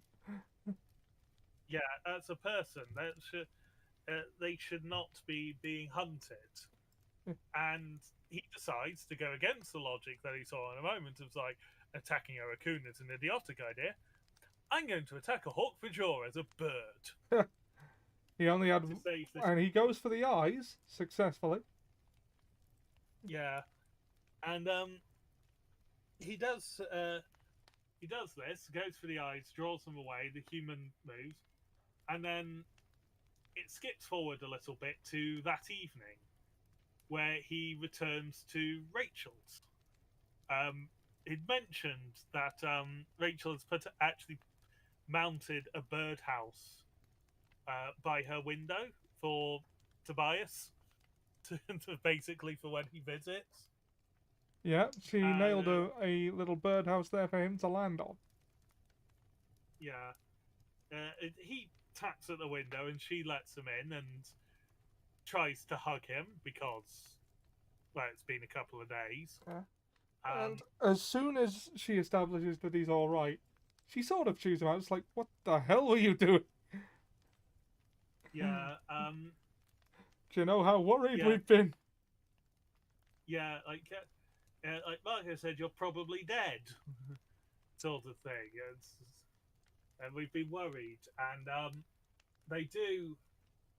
There's a bit of a chewing out. There's also, he apologizes for ruining the display. She's like, honestly, I'm glad. It's like I was about had only just started, and with that kerfuffle, nothing else was happening. So thank you for that, at least. Luckily, she did not want to do the thing, so. So thank you for not making me do the thing. Tobias then reveals that he saved this human, and it goes a lot more than just temporarily distracting the Hawk Bajir. He thought spoke to him. Thought spoke to him and guided him, and basically swore them to secrecy. And she's going, "That was risky." It's like, yeah, but what's he going to go? Go to the police and told him that he was being chased by an alien and a telepathic bird saved him? And if he did, I did impress upon him that if he did tell anyone, the Yerks would find him and silence him. Yeah. So I think he's just going to try and forget it happened. Yeah. And so, yeah, that they agree to still do the plan, and at the weekend, and because they don't know how much longer they're still going to return to the same lake before like its water levels get too low. So they go off in search of a fish, but on the day. Yeah. Yeah. Well, no, it's not on the day. Well, they go earlier in the day to give themselves time to catch a fish. Yeah. And Tobias now has a little pouch that is a similar colour to his feathers, so that from a distance you wouldn't be able to tell that he is carrying luggage. And inside the pouch is some fishing hooks, some fishing wire, and a small watch that doesn't weigh a lot, which I suspect is they took a wristwatch and removed the straps from it, so that they don't have to go looking for a sense of time. And they concluded that a watch on like the leg of a wolf or a horse is a little too weird and conspicuous and noteworthy, as opposed to a bird carrying around a little pouch, because the bird is far away. Yeah. But they do him plenty of times, and they go into a bear cave that Tobias had spotted. Varka's like, "You want us to go into a bear cave? Like a big grizzly bear?" And like, "No, grizzlies aren't in the local area. It'll just be a black bear." So thanks, that makes me feel so much better. But Tobias says, it used to be a bear cave. There aren't actually any bears in the area. It's just populated by skunks and stuff. It's just oh, skunks, yes, that's a brilliant idea. It's just like, no, they don't actually live there. They just go in there to hide, and they're being chased. And no one questions how he knows that skunks will retreat in there to hide when being hunted. No. As they all know, he has told them of what happened in the last few days. I think he also jokes about it once. I think Ratza mentioned it as once, and he said, "Send them my way. I'm hungry." Yeah, it's a mouse in the cave, I believe. But yeah, it's just like that. They get up there. They send Jake and Cassie in first to scare anything out, and then the rest go inside and morph back to human, and come out and start fishing, not for their dinner, but for someone to turn it into, which doesn't make a lot of sense as a plan. Not because sort of like, well, could they get a sample from fish at a supermarket? I'm just going to assume that you can't get a sample from a dead animal. It's not been established. I'm just going to assume because that makes it slightly easier. Also, I think would have come up. I'm not sure. I think it is established in a future book as a minor detail. I don't mind spoiling that. That you cannot acquire a dead animal or one that's been morphed into. Yeah. As in, you can't acquire the DNA from a morph. It has to be from the actual animal. Yeah. I was going to assume as part of my basis for that is, otherwise there could have been an awkward moment where Rachel is eating her bacon in the morning and then suddenly goes, "There's a pig in my head." Yeah. And it feels like it would have come up for those who eat meat. Yeah. Like they suddenly had the feeling of taking on the morph from them. So, but the reliance on fishing for this is like they couldn't go into a pet shop and just get a fish because the environment may not be good for the pet fish going into a lake. But two of the bird species that the others can turn into, predominantly fish hunting birds. So surely one of them could just morph in and, granted, it's a pleasant experience, but could then just hunt a fish in the more traditional manner. As long as they didn't kill it, it should be fine. Yeah. But it would be a lot quicker. But given what Tobias has gone through on this one, there is probably a fair amount of worry about the instincts. So, and I'm just going to assume it wasn't written upon with that. So they fish with just lines and hooks, and it takes hours for them to capture trout. Marco gets very frustrated. It's like, we're four pretty intelligent humans and we can't catch a fish. Yeah, fish with an IQ of 4. Yeah, and they eventually Cassie catches the trout, and they all acquire the same trout, but it's very close to when the ship was there when they were the first time. It's very close to that time, so they don't have time to test the morph, which does lead to worry. And they spot the people coming and are trying to get back into the cave, but it's not easy to get into. There's like lots of thorn bushes and stuff like that, so it's a tight squeeze. Yeah, and they can only get it by one. And there's a lot more controllers turning up as well. And Tobias actually plays chicken with a helicopter to get it to turn away and therefore not spot Rachel climbing in, as she's the last one to. yeah. And that could have ended poorly for him as well. But Tobias keeps an eye out for a while, as this going on, and there is a lot more controllers there, more human, more Hawkbridger. There's a pair of bug ships have appeared, unlike last time, and then the one that causes the most worry, the Visifree's blade ship. Yeah. Is sitting. And at this point, with 3 books in, you knew he was going to turn up. Yeah, Visifree is always going to turn up when it's most inopportune. And this puts a big hole in their plan, which was the 4 of them were going to walk down to the lake and morph there and then swim up there, but they will be spotted near instantly. So they adapt the plan. They're going to, one by one, morph in the cave, and Tobias is then going to drop them in the water. Huh. Now, Marco doesn't like this plan, because Marco doesn't like any plan, even his own. And Tobias has actually spoken out against this plan while they were fishing, saying it's too dangerous, we could just come back, because it was taking too long to get the fish. Yeah. Again, they could have turned into the birds who hunt fish and grabbed one.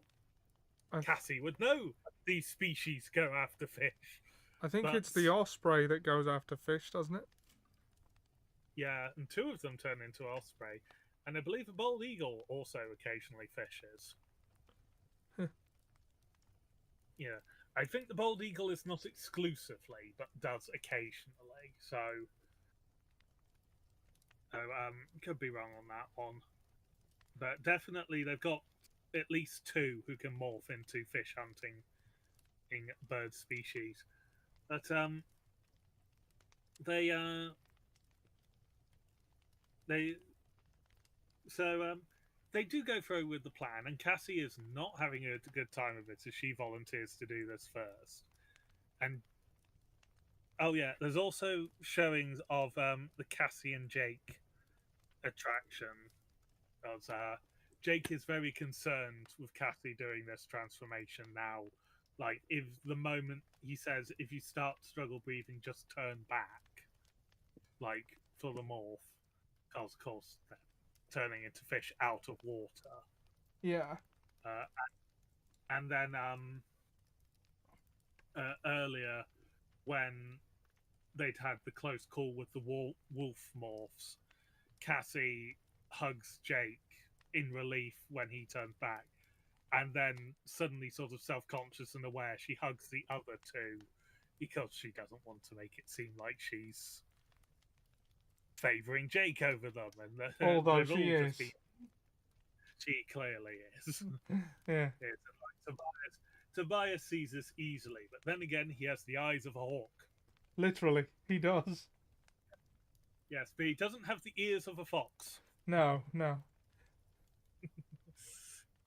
A dwarf breathed so loud we could have shot him in the dark. But yeah, I think it's Cassie's the first one to morph, and yeah. I think Rachel is last, and I'm going to say Jake then Marco. Cassie says she can't help but picture herself fried with a wedge of lemon and some tartar sauce. Yeah, she struggles a bit to get control of the mind, but thankfully it's not like a wolf, so she's not going to gut anyone if they move wrong at the time. But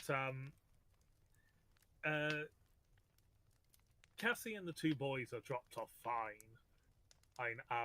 Cassie and Tobias are spotted by Hawk Bajir controller, who doesn't sort of make a note of it. It's just, it's a bird with a fish. Yeah. This is despite the fact that they are actually killing ground animals that they encounter at this point. Yeah, like deer at the very least. Yeah. And so they do, because it just doesn't seem to occur to them. They Drakenbeam or Drakenbeam, I'm not sure how it's pronounced, a deer. Yeah, I think it's Dracon. Yeah. According to the audiobook I'm listening to, it's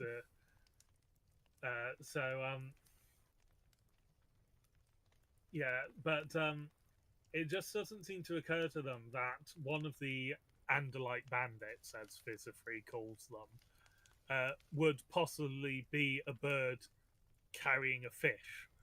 Because it doesn't occur to them that one of them might or be the fish and one might be the bird, especially as the fish is out of its natural environment.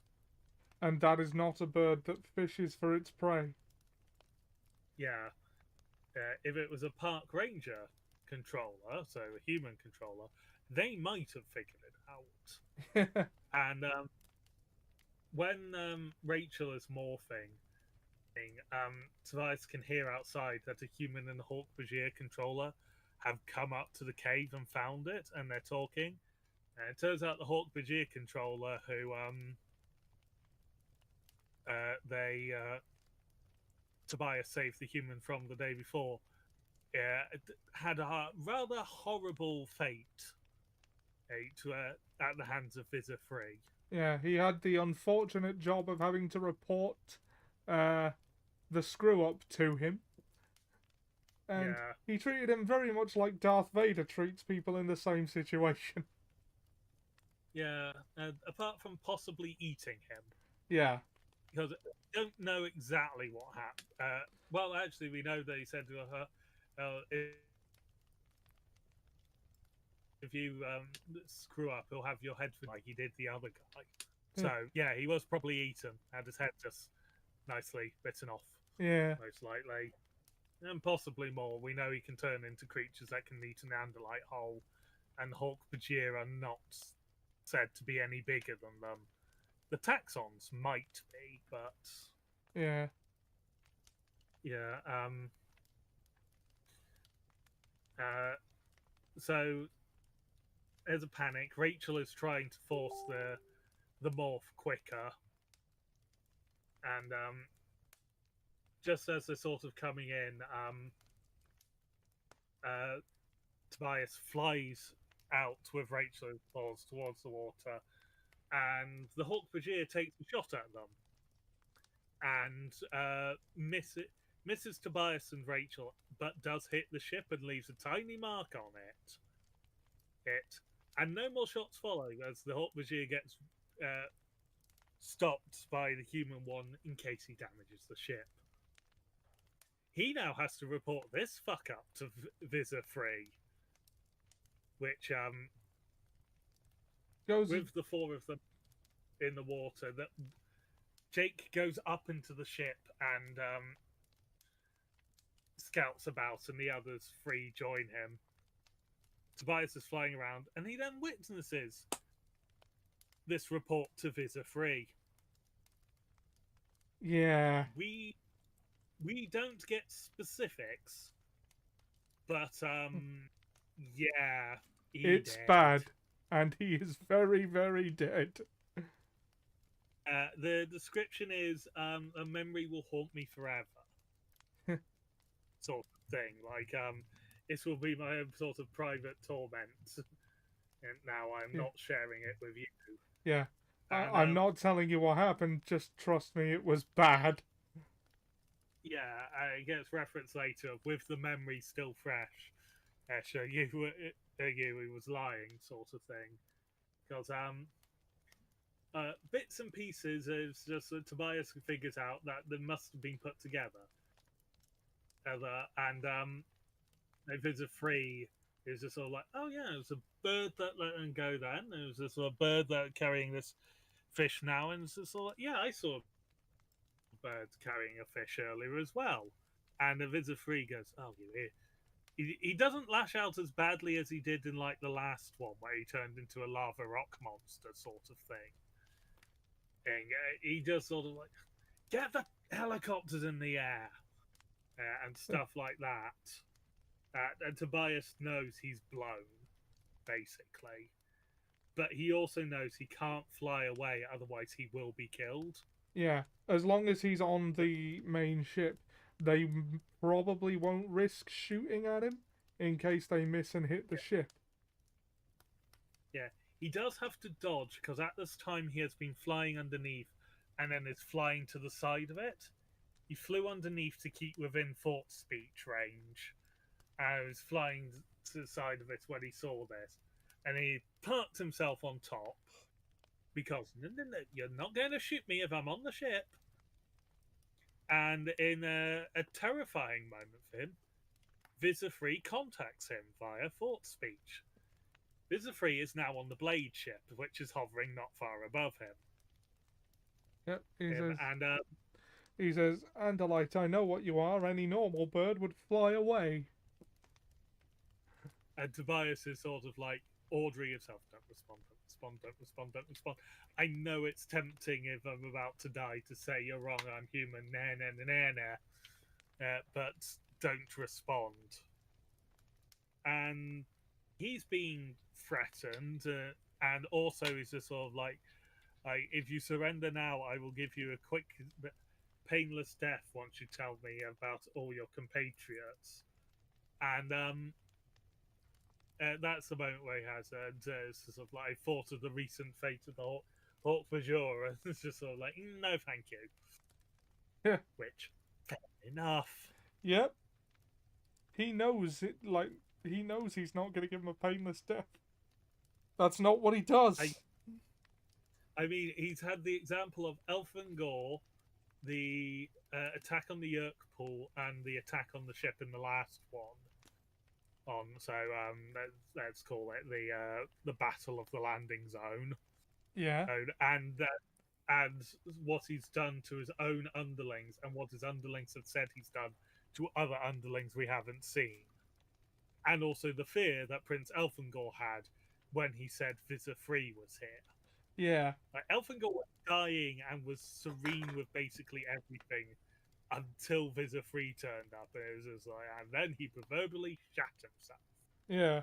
To tell you all you need to know about how scary Visor Free is to just everyone. And how likely he is to not make you suffer.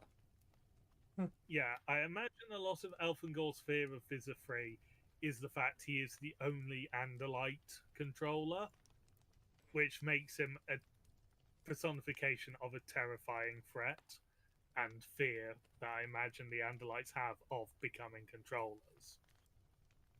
It's like species 8472 in Star Trek of becoming Borg. Borg, they have such a visceral fear of that they would happily wipe out the entire galaxy to stop the Borg having a chance of assimilating them. Oh, wow. That's from Voyager and expanded media, not just a TV show. Anyway,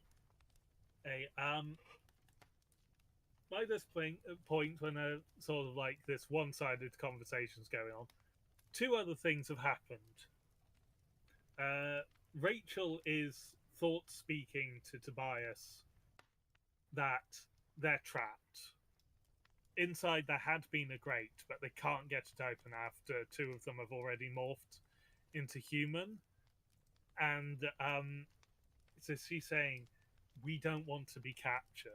If there's anything you can do about that, do it, basically. Yeah. Go like the sacrifice. And knowing that would leave Tobias alone. And she sort of goes to confess her feelings and before they actually gets written down. So like Tobias basically says, I know. Well, no, it's the other way around. Tobias says, Rachel, I never told you, and Rachel says, you didn't have to, I knew. Yeah. Yeah, it's sort of very Han Solo-esque in this moment. Yeah.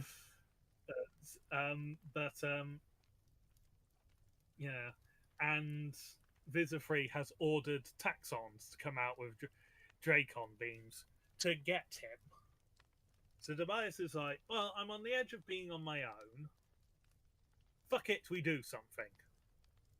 And he launches himself at a Taxon. Fuck it, we ball. And he goes aiming for the eyes, and the Taxon instinctively goes to cover them. And he quickly switches, manages to get his claws on the Dracon beamer and pull it off, and pull it out of the Taxon's hand. Haha, I got your gun, motherfucker. Yeah, flies up. They seem to have figured out what he's trying to do, so they're starting to lift. Yeah. And he is fighting. He is struggling to gain on them, but he does manage. Oh no, that was before he sat on it, so he's had a struggle to get there. He manages to get to the one place where there are windows on board the ship, which he'd concluded earlier was the bridge. Lines up the Dracon beamer and pulls the trigger, frying the Taxon inside and slicing through most of the control surfaces. He keeps holding it until his talons can't maintain the pressure anymore. It does mention that there's no recoil to a Dracon beam. Not like a gun. It's just sort of like... Yeah. Like, so it's like a continuous laser that doesn't seem to exert force the other way. Yeah, and this, of course, causes the ship to sort of spiral a little out of control, which sends it into one of the helicopters and crashes into. It then tries to climb into the sky again, and before it rolls, and then Tobias sees that there's a large gash in the side of it now from where it collided with a helicopter. The bug fighters, the blade ship, and the other helicopters are all scrambling to get out of the way, which I think can be the only explanation as to why, in this next bit, Visifree and the Yerks, because I'm assuming they don't figure out that they're humans yet, or indeed possibly ever, but as to why they might not, why they don't see 4 humans fall out of the ship and morph while they're falling 700 feet into birds. And just avoid the big splat. Yes. Because 700 feet into water, that would again be like going into a brick wall. Yeah. Also, they all flee. The Yerks presumably do not learn that the Andalite bandits are in fact a group of humans. But they do. They might think they've killed Tobias because the red-tailed hawk, the recurring female hawk, looks very much the same as he does, and they blast her wing off as she flies away and kill her. Yeah. Because when they, with all of this racket and the spaceship crashing, she flees to the sky because sky is safety for into the hawk brain, but sky not safety on this. And yeah, they flee, and it seems they come back later. Or at least Tobias does. There is no trace of the big ship. Yeah, there's no trace of anything that happened having actually gone on. And Tobias goes... They got a clean-up crew down there in a hurry. Yeah, well, it almost sort of seems to be that the blade ship just has a Dracon beam that they can just use to clean stuff up. Because it's what happens to Elfangor's ship. Yeah. And stuff. And also the one of the cat diggers at the site when the blade ship lands for the first time that we see. It's just sort of, so it seems it's got an underslung beamer that just clears an area. Though that would presumably take out trees and stuff as well, so probably a mix of a beamer like that and actual ground crews. Yeah. So they have scored. Well, I was about to call it a Pyrrhic victory, but no, they've scored the thing that would classify as a victory because they've destroyed Yerk hardware for no loss of their own. They just lost. They failed what they hoped would be their primary objective. Yeah, they destroyed the ship as a consolation prize. Yeah. So they've achieved what could be seen as a victory, but they didn't achieve their actual goal. Oh, yeah. And when Tobias goes to see Rachel, they don't address the fact that he was about to confess his feelings to her at all. But Rachel offers for them to go out and to find the hawk's body and give her a proper burial. Tobias declines because that's not how nature works. The body won't be there. Even if the Yerks didn't clean it up, an animal would have ate it. Yeah, it would be eaten. It's just like that. And Tobias seems a bit more settled in his sense of self after this, because he's realised, like, in nature, it's like, if she had been my mate, he says, as in, like, the, like, bonded pair, breeding pair sort of way, rather than, oi, mate. It is just like, I would miss her, but I would not be sad, but I am sad. So it's just like, there is the hawk, yes, but I am still human. There is still enough of me to feel human, Yeah. and he's had That a comes up bit a of couple of times. It's like the female hawk wouldn't have been grateful to him for freeing her. There was she might not have even connected that him and her freedom were related. yeah, and it's just sort of like the instinct, like it's said on one of the times that it seems like she wanted him to follow her. Is sort of like is implied to be the instincts of sort of like he is a suitable male rather than anything more than just sort of genetically we are compatible and they seem to be able to take care of themselves elves, so therefore shouldn't be a problem to look after a clutch of eggs to begin with. Therefore, reproduction viable. Yeah, rather than anything more like, well, how humans express attraction, and which if it's Britain in your teen years is drinking far too much and possibly saying a slur to them before getting slapped and then suddenly find that you're snogging them. Not an accurate representation of any of my experiences, Or mine. but it's something that the media seems obsessed with doing to represent romance in British teenagers. Yeah. Yeah. Not that I have had any friends or any peers who have admitted that this is how their relationship started. And I have far too many friends who, at various points in my life, who have openly admitted that their relationship started on Grindr. So I don't think that it's a shame that would keep them from saying this. It's the fact it didn't happen. Yeah. Yeah. I'm not going to explain Grindr. This is going on YouTube. It is not worth the headache that may come from explaining what it is. Oh dear. But yeah, so at the end, another bunch of controllers are dead.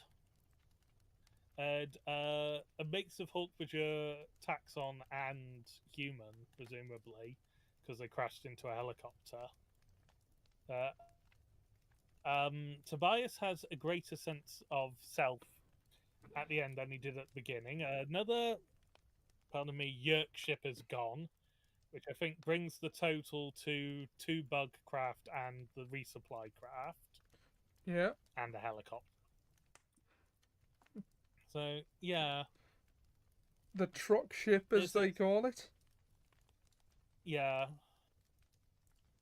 So this is... And they've stymied Visa-Free again after another close encounter with him because they've nearly got fireballed by him at the attack on the Yerk pool. They nearly got smashed into paste by his rock monster form at the landing zone, and in then fact, Marco's more sensible reason for backing out earlier is how many more close calls can we take? One day we're not going to get lucky, and we'll be here crying because one or more of us isn't here anymore. Yeah, or none of us are here. Indeed, they had 2 close calls in very different ways. The 4 who can still morph, and Tobias has had 4 or 5 in this one. 2 with the wolves, 1 with nearly smashing themselves, 1 with and the couple in there just at the end there.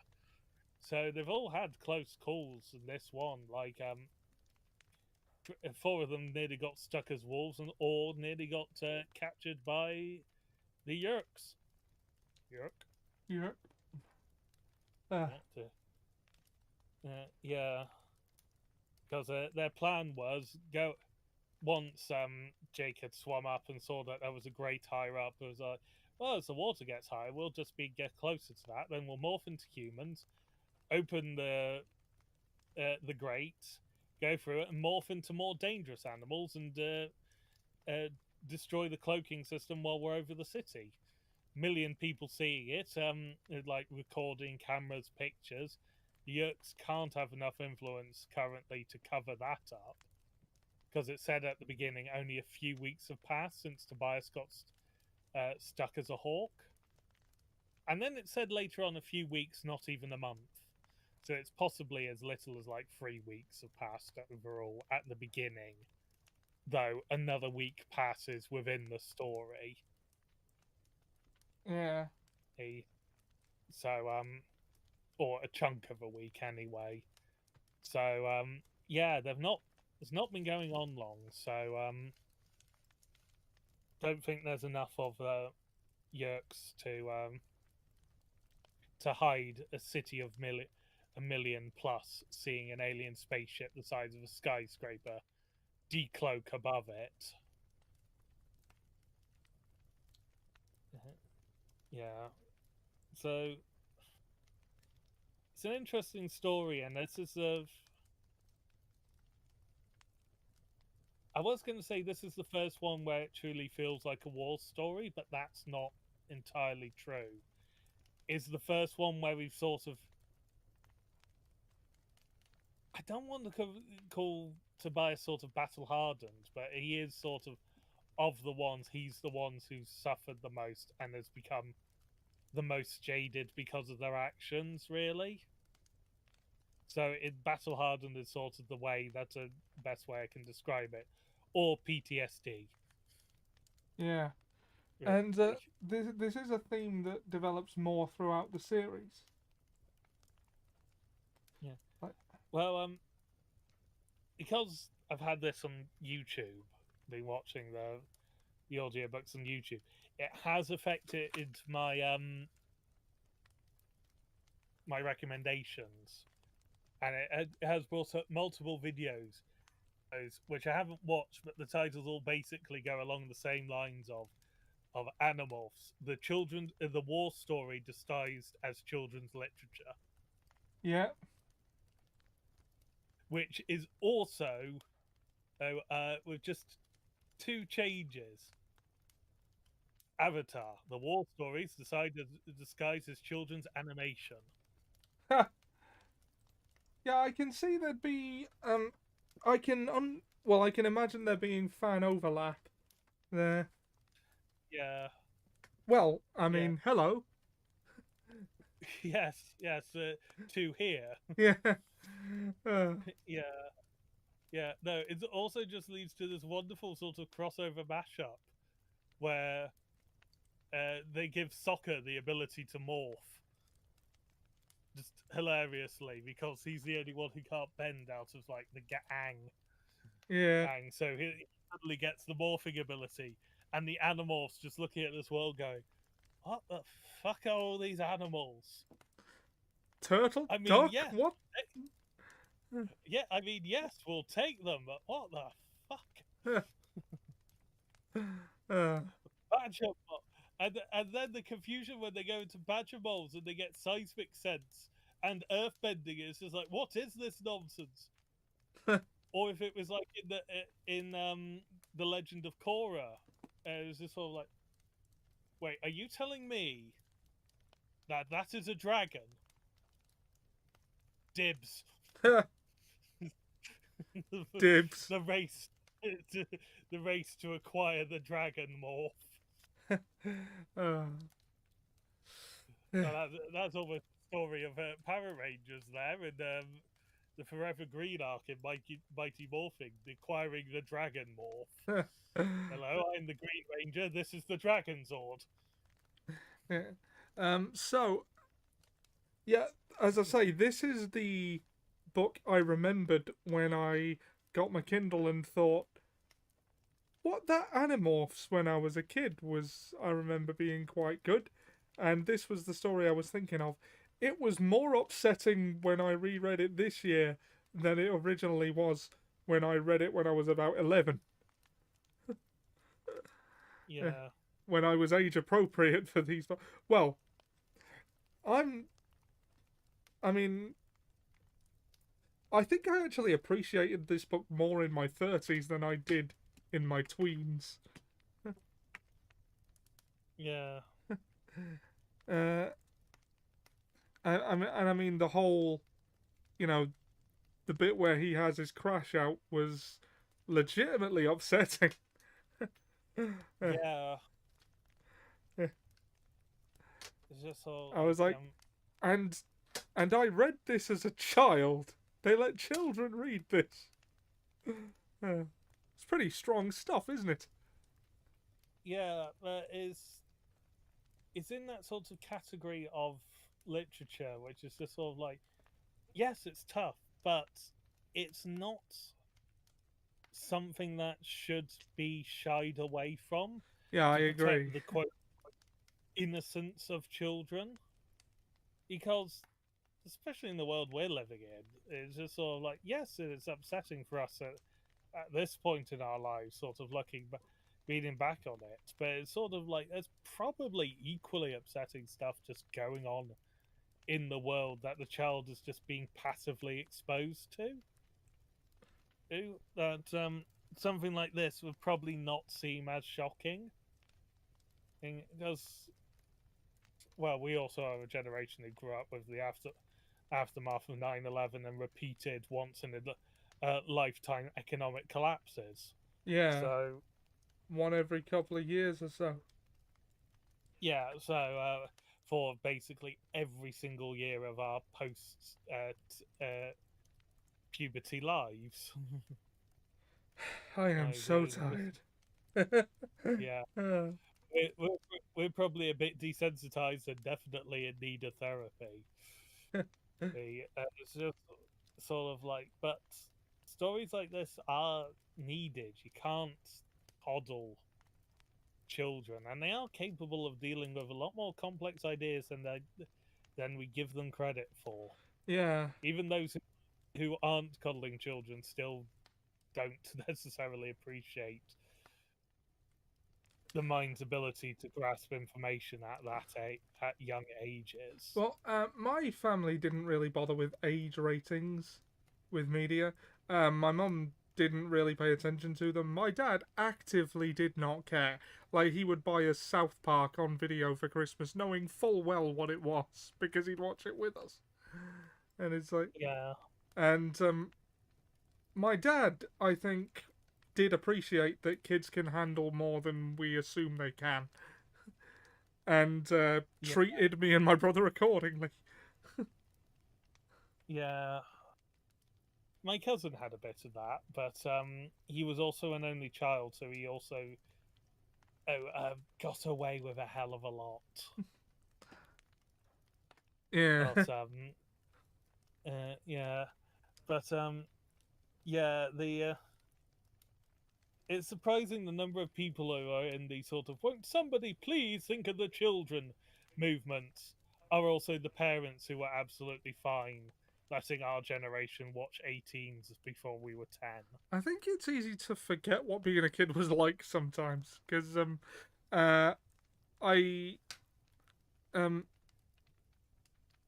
okay, this is a bit of a tangent, but Jesse Nowak of Team 4-Star ages ago did a video for Little Karibo called We're Still Here.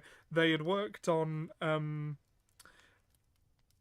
like a series I can't remember the name of before, and someone came up to him at a convention and said, "Oh, I really love this show," and he said, "Oh, that's awesome." And then he thought, "But should you be watching it?" And then thought, "Wait, I definitely would have watched that if I was that age." Yeah. Because, so, all this to say, that is like a reflex we can have to protect children in ways that we would never have expected or appreciated being protected ourselves. Yeah. Yeah. Well, yeah. Just sort of an age thing. A story. I was watching Commander at Home. It's a Magic the Gathering YouTube channel, which focuses on playing games of Commander at the home of its two hosts, Brian Kibler, who is a Hall of Fame Magic player, and his new wife. Or recently, they married after nearly 100 episodes of doing the show. And being together for years. Olivia Gobert Hicks, who is part of the founding group of Commander, the Commander's Rule Committee now, and is also a well-known Magic cosplayer and crafter. Uh-huh. But Brian was recounting a story from a few years ago when he was a Hearthstone streamer and player, and was doing commentating for a tournament he wasn't taking place in. And he was speaking to one of the competitors at it. He went, "Yeah, my dad used to tell me stories of when he used to play against you in Magic," and Brian was like, "But you're a full-grown adult." He was like, "Yes." And Brian went, and I immediately aged into dust in that moment. Yeah. Yeah, there's just that moment where it's just sort of like, I used to play Magic the Gathering against your dad, and from the description of the stories, that was sort of like, while I was a pro player as well. It was just sort of like, oh god, I've been a player so long that my opponents have had full-grown adult children by now. Ah, dust. Yeah, that sort of just came up on like how age catches up with you. That was the link on that. But yeah, in short, don't try and coddle children away from hard topics or things you think. But how do you explain this to a child? They will probably be able to understand it a lot better than you remember you understanding things in the past, because memory is shit. Yeah. It's just And, well, as a fact, like. I think things Recall. like this, like Avatar: The Last Airbender, and other things that are ostensibly for children, but treat them with that kind of respect, are the things that age the best, because we're reading this like 30 years later, and it's still good. Yeah, the first two books had their 30th anniversary in June. I think this one's 30th anniversary is August, Yeah. because I think there wasn't. I don't think there was one in July. I'm vaguely remembering from 3 weeks ago when where I went through all of them looking to see if they had one to the title of the thing you just suggested, which I think was The Reckoning. And I think like first two in June. Animorphs, The Quickening. Yeah. No. But yeah, you can deal with these things. It's just sort of like treat your readers with respect and like assume that they're not idiots. Go on. Don't. However, on the flip side, don't assume that your readers are geniuses, even if you're doing academic writing. There's a high chance they are not. Don't assume specialist knowledge, basically. Yeah. Even if you are writing on the most niche topic imaginable that should only be sought out by specialists, don't assume that they will actually have the foundational specialist knowledge for your piece. In other words, treat your readers with respect. Don't treat them like they're idiots. Don't expect them to be geniuses. Don't shy away from the hard topics. Treat the if you're writing about marginalized communities, be authentic to the community in question.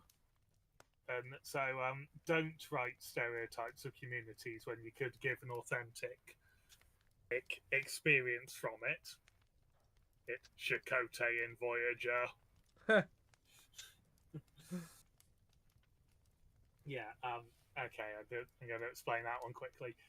Voyager decided to have a Native American first officer, Commander Chakotay. The problem is, a Native American consultant was a well-known quack and hack who had already been exposed before he was hired. Right. He had no base. He was not Native American himself. He just pretended to be. And everything they talked about on native traditions was shit he made up. Oh no. And he had no academic sort of research standing in like Native American cultural research or anything. So, yeah, Yeah. yeah. There were problems with the character Chakotay beyond that. Like they couldn't seem to decide what they actually wanted to do with him, episode to episode or season to season, despite being the first officer and therefore one of the main characters. Yeah. Like a lifelong love of boxing, it literally was introduced and forgotten about in one episode. I see. And anyway, tangents there, but it is a tangent that is to the time of this book being released, because it was Voyager, which was mid to late, I want to say 96 to 03. Yeah. Because I believe it ended in 03, which would mean 7 seasons. It came out in 96. So did you say there was a release of this book this year? There was a new cover this year. Yeah, I do like that like versions of these books are still being released today. Yeah, it's the 96 cover, which is the one you've got up. The 2011 cover, which is actually semi-creepy. Is that the one where it's just his face in halfway between them? Because I think that's the one I've got on the Kindle version. Yeah, and then the newest cover is hand drawn. Oh wow!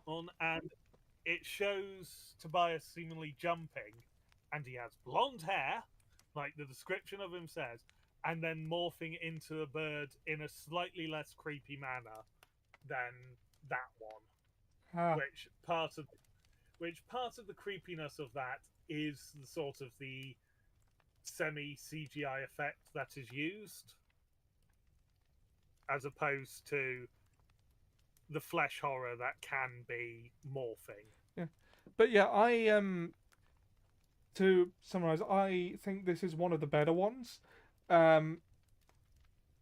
It lives and dies really on the strength of the internal monologue of the character every time, and for Tobias especially, it's got to be especially strong because, well, he's limited in what he can do to build tension, so you really have to lean on the existentialism of the whole thing, and I think it did really well. Yeah, he is a very good thing. This is definitely sort of... This one leans more into the horror of morphing. Yeah. I think. Because while it hasn't necessarily been kind to the concept of morphing and just sort of like it's described as creepy, there is a lot more of the horror, of course, with in the perspective of someone who is trapped due to morphing. I believe it's the first time where they refer to it both as the Andalite's gift and the Andalite's curse. That is his gift, and that is his curse. Yeah. Who is he? He's Spider-Man. No, he's not. He's a Hawk boy. He's Andalite. Andalite. Whatever an Andalite does. Keep you out. Yes, he does. Not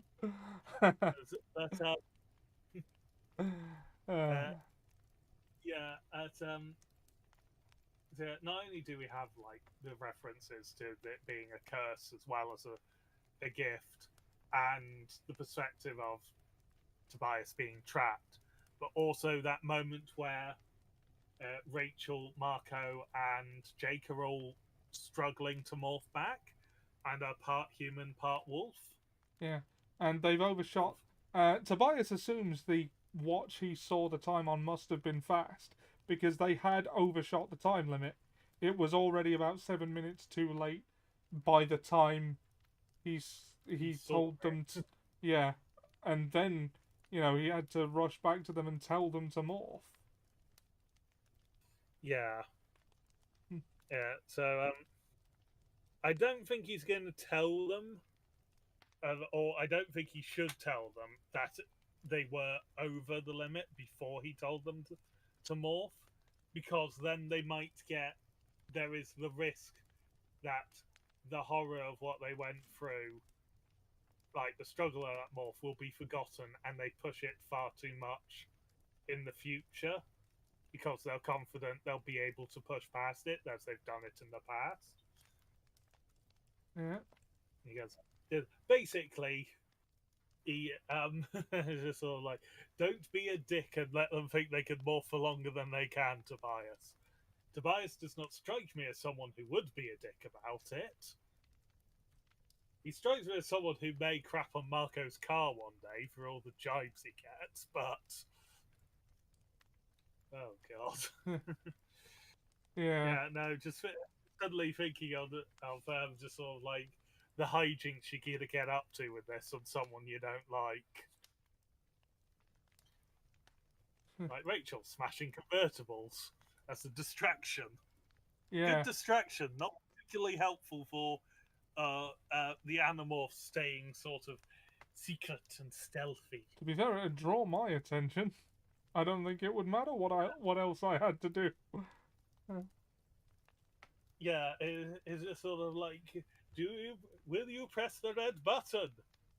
Is that an elephant stamping in the presidential motorcade? It's just sort of like, sir, there are nuclear bombs on the way. Do you wish to obliterate those who are trying to kill us? That elephant just smashed my car. Let me at him. Let me at him. Okay. Hey, there's one way to get over deciding are you going to obliterate another country or not, but... So, yeah, Animorphs the Encounter. Good book. Good book. Yes. Yeah. I think the best one so far. Although I do like the last one, The Visitor, for different reasons. Yeah, there's they are very different sort of things. Like the first one, I'd say is slightly weaker, not because I'd say the writing's any worse, but because it has to set up everything. Yeah, it has to introduce all the concepts and characters and races and everything. It's wearing a lot of hats, keeping a lot of plates spinning. Yeah, while we have some of that sort of like redone in the later books, so that you can just pick up, read, and put back any book. You don't have to have read the previous ones. The first one still had to set up everything and go into more detail. Well, and like in this, there isn't actually the description of the taxons, for example, is they're like a massive centipede, bigger, twice the size of you're thinking, with red eyes around their mouths, and that's it for the description of the taxons. Whereas in the first one, the description was the best part of an A5 page. Yeah, I always picture sort of like Dungeon Worm from Yu-Gi-Oh with legs. Yeah, with that like lamprey-ish mouth. Yeah. No, why did I remind myself? I really dislike lamprey mouths. It really disturbed me. Yeah. Then again, a fair number of sort of like sea creature adaptations and video game things also creep me out. Like I sometimes get it with Mirelurks in the Fallout games, which is really helpful given how much I enjoy Fallout games. I find, while I'm not the biggest fan of spiders either, I can cope with the giant spiders in Skyrim without any issue. But the Mirelurks in Fallout can really sometimes just. I can unless I'm playing Skyrim VR. Then it becomes a little much. Yeah. I don't have a VR set, so I have not encountered that, but I suspect I would probably not deal as well. But yeah, Mirelurks I don't deal with it as fantastically. No offense, but I think VR itself would kill you with motion sickness. Yeah, depends on the headset, because there was one I've used where I could actually get through the VR thing for it. It was for a then again, there wasn't like a great amount of motion. It was a VR sort of trip, so through town in the traveling Van Gogh Van Gogh exhibition that came to Bristol a few years ago. Really quite an interesting experience, actually, going through that. Yeah. Well, that is way off topic Yeah. now. Do we have any more to say about Animorphs: The Encounter? Good book. Enjoyed that we've had sort of the different perspectives. Surprisingly dark at parts, which we were then going on to say that is good. Don't sort of shield children. They can deal with concepts a lot easier than you think that Inku can.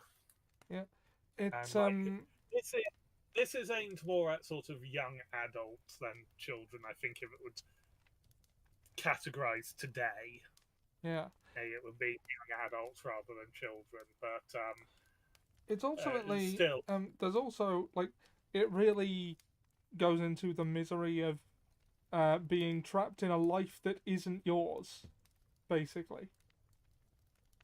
yeah, which I must say is interesting because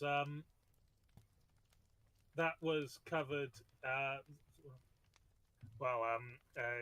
K.A. Applegate herself has a trans child, but they weren't born for another year when this book came out. So it's a interesting sort of thing they covered before sort of it became an aspect of like then their lives that this. Also, it was the 90s. Body dysmorphia wasn't as widely known about back then. Yeah, like the prime character a lot of people I've known who like grew up in the 90s of like their first sort of character they'd say that they felt represented by as a trans person, and a lot of them would say Jadzia Dax, or a lot of them have said Jadzia Dax. It sounds would said suddenly makes it like I'm making this up, but a lot of them have said Jadzia Dax from Deep Space Nine because I should watch that show. Yeah, you watched some of it. I got like 3 or 4 episodes in before they left Netflix. Yeah, Jadzia was the. I think I saw her.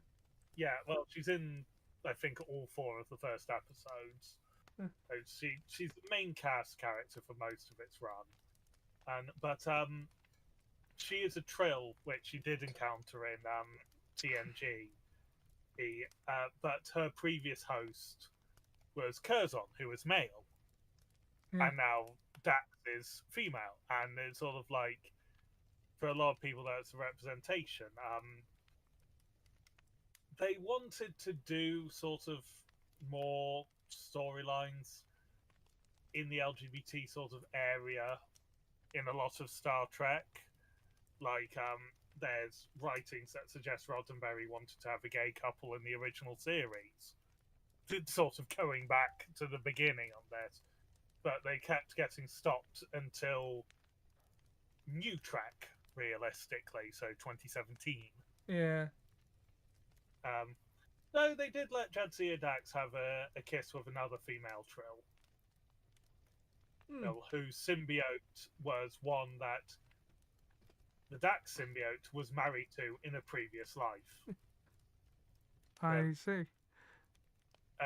A thing about Trill Society is they generally forbid reconnecting with previous sort of partners if they were also joined, so that to avoid sort of Trill dynasties forming, as it were.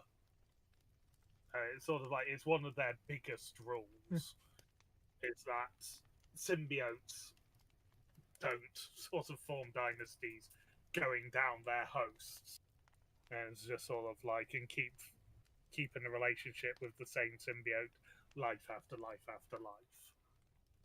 Right. Yeah, the Trill are interesting. Yeah. DS9 is interesting, even though a lot more consensual than the Yerks in terms of their hosts. Yeah, well, they're symbiotes rather than parasites, so it's a symbiotic relationship. And indeed, there is one host in DS9 who did consent to it, but doesn't,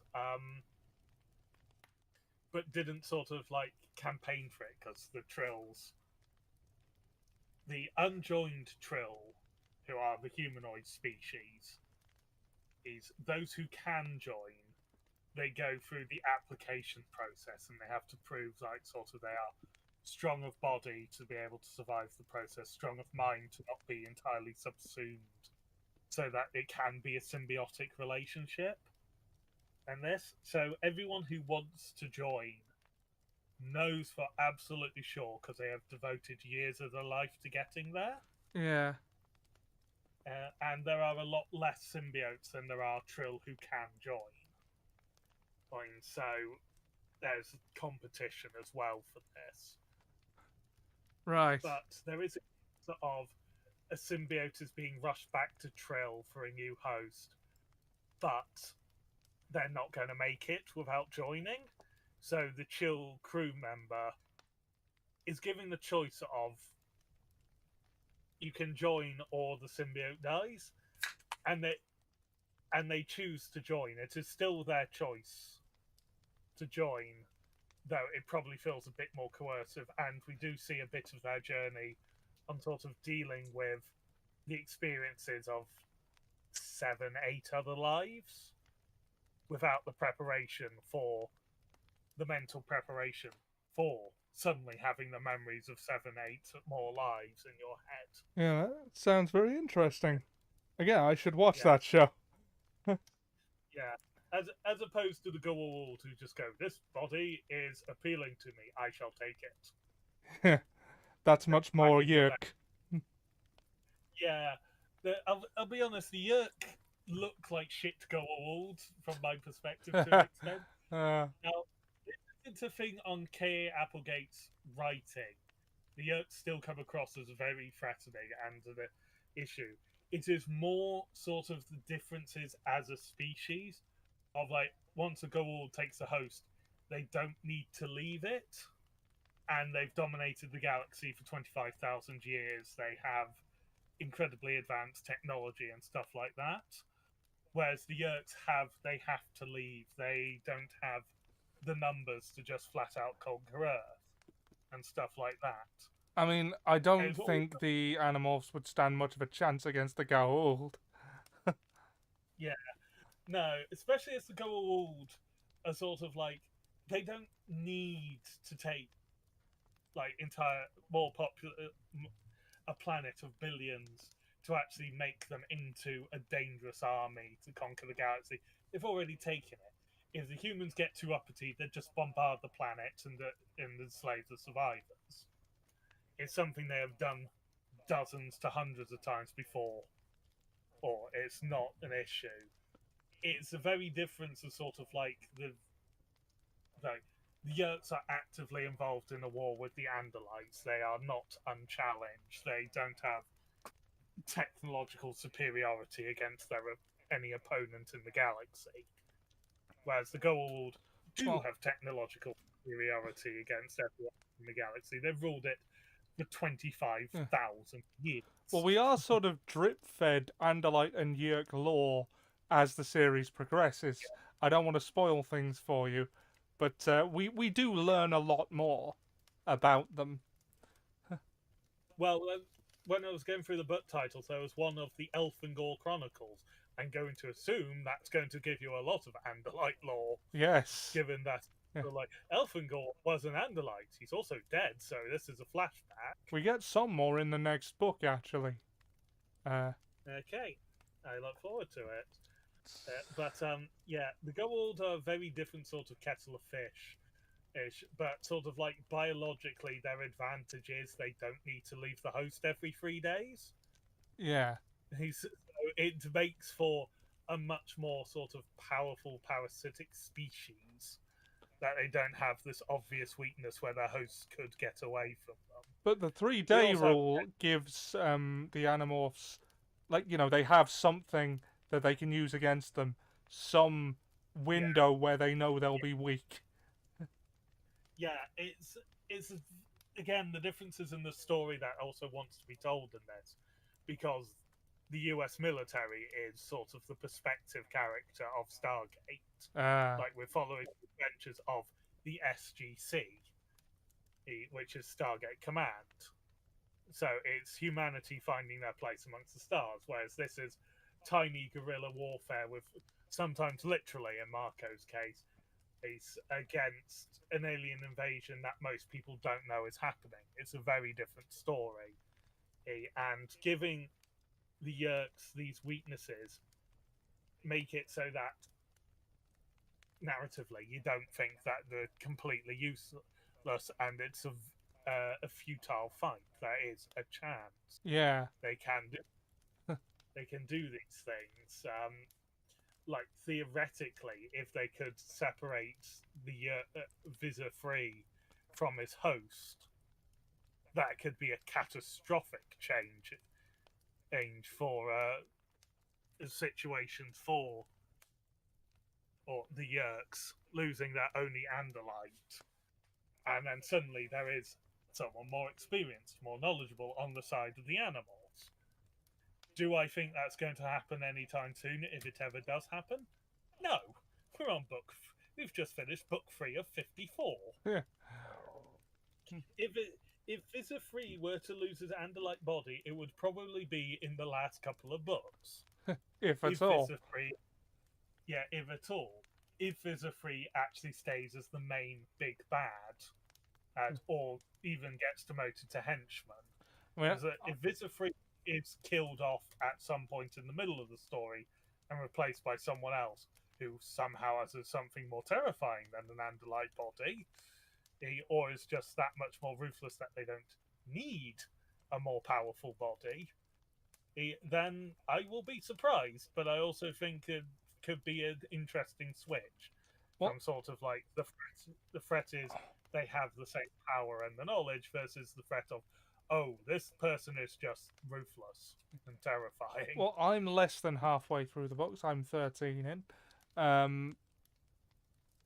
But Visor 3 is still very much the bad guy by that point.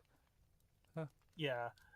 I'm going to assume that Visor 3 is going to remain the big bad throughout. Yeah.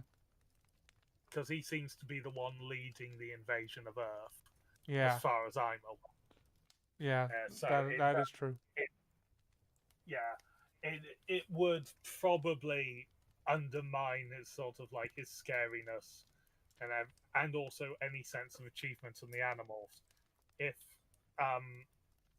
like we go through 30 books and we learn that he is in fact an underling who's being dispatched and the person leading the effort hasn't even deigned to walk on the Earth yet. And Visor Free is in fact almost the monster of the week in Power Rangers, but no, Visor Free is Goldar. How undermining do you think that would be if Visor Free is Goldar and Lord Zed is still up there? I would say Rita, but she doesn't invoke the terror that Lord Zed did when he first appeared. To the extent that there were enough complaints to the American studio who introduced Lord Zed that they actually toned him down in later episodes. That's funny. Yeah. Anyway, we've been going on for nearly 3 hours at this point. Yeah. And probably at least 40 minutes of that has been asides while trying to conclude the book. Yeah. And it took us 20 minutes to actually get to what the book was saying because we went over J.J. Abrams twice. But yeah, I do like that the book ends on a hopeful note because the last words of the book are Tobias telling you to be happy for him and all who fly free. Yeah. But so the theme of the book is misery basically, but he does come out of it a lot more hopeful, which is nice. Yeah. And his knees and his legs were not broken by a fan of his writing. Stephen King reference. Oh, misery. Yeah. Yeah, sorry, I couldn't resist with just getting another literary reference in. Yeah. Yeah. Perhaps we'll cover that one day. Yeah. Oh, yeah. Stephen King, another very prolific author. Yeah. I don't. Yeah. I think after Sherlock Holmes, which is what we'll be covering next week, after we're done there, that's Tome Raider Classic. I Yeah. think what I want to do is after we finish a series, we do one standalone as a palate cleanser before picking something else. Yeah, that makes sense. Yeah. And And so, yes, that's yeah. In conclusion, good book. Read it. yes, it's not a very long book. In fact, this episode of Tome Raider is probably about 2/3 as long as the audiobook for the encounter is. Actually, I think we might be longer than the audiobook of the encounter. Really? How long is the one you? The one I was on. Sometimes. Oh, for God's sake, I pause it. 2 hours, 32 minutes, and 26 seconds. Really? That's interesting. We're on 2 hours, 40 minutes, and 43 seconds. That's interesting because I have the Audible version. It says 3 hours and 4 minutes. Okay, I don't think I missed anything. Maybe it's just anyway, read at a different speed. Yeah. Excuse me. Mine doesn't correct for the speed you're reading, but it doesn't lower the speed. It just counts the amount listened as quicker. Yeah. Yeah, but depending on your audiobook, we have probably talked about it longer or nearly as long as the actual book itself. Well, not necessarily about it. We've gone on a lot of tangents. More than usual this week, actually. Well, at least 40 minutes of them. Yeah. Anyway, good book. I liked it. I'm not sure what else we can say about it. Good book. Treat children. Don't treat your readers as idiots or having specialist knowledge. Looking forward to the next one. Yeah. What are you thinking of the series so far? I guess would be a good closing question. Yeah, I'm enjoying it. I'm going to say it's probably a bit too early to draw sort of like an overall conclusion of like fully recommend the series or not until I've gone through all the protagonists at least once. But I'm also wanting to actually get through and see the other protagonists and the stories that are continuing. So it is a good sign. Yeah. As opposed to some where it's just sort of like, well, I'm leaving this book on page 10. Well, if you do happen to have listened to the next one before 2 weeks from now, I don't mind setting up an extra episode so we can talk about it and get through these in a little more quickly. Yeah. I will let you know as things go if that does happen. It's just But at the very least, we will be back in 2 weeks with Animorphs: The Message. Yes. The next weather week, dependent. It suddenly decides to shoot up. The sun can fuck off at the moment. It's been too hot. I've put a rule in my Discord on my streams that the max temperature I'll allow streaming at is 26 degrees Celsius. If I or any of my co-hosts are in temperatures any more than that, I call it off. Yeah, which is what happened last Saturday, as I was in the 30s. Yeah. Yeah. But and then in London on the Sunday, which is why we didn't do Assassin Sunday. Anyway, we hope you've enjoyed this episode of Tome Raider. We will be back in 2 weeks with Animorphs: The Message, and next week, it is The Message, I think, and next week we will be back with Sherlock Holmes: The Valley of Fear for Tome Raider Classics. Tome Raider Classics. Yeah. And then we shall return tomorrow for the continuing adventure of the second Laundry Ronin, Lady Baskethead. With Count Binface being in the news cycle, this is actually quite appropriate. Yes, it's actually a topical political commentary having the Lady Baskethead, the second Laundry Ronin. Count Binface, of course, being the former Lord Buckethead as well. Yes. Yes. Oh dear. That by-election, it's just an absolute. It'll be We're not so here to fucking... analyse Britain's political state. Just Count Binface is in his second by-election this year. It's gonna be so fucking funny if he wins. Polling suggests he is actually.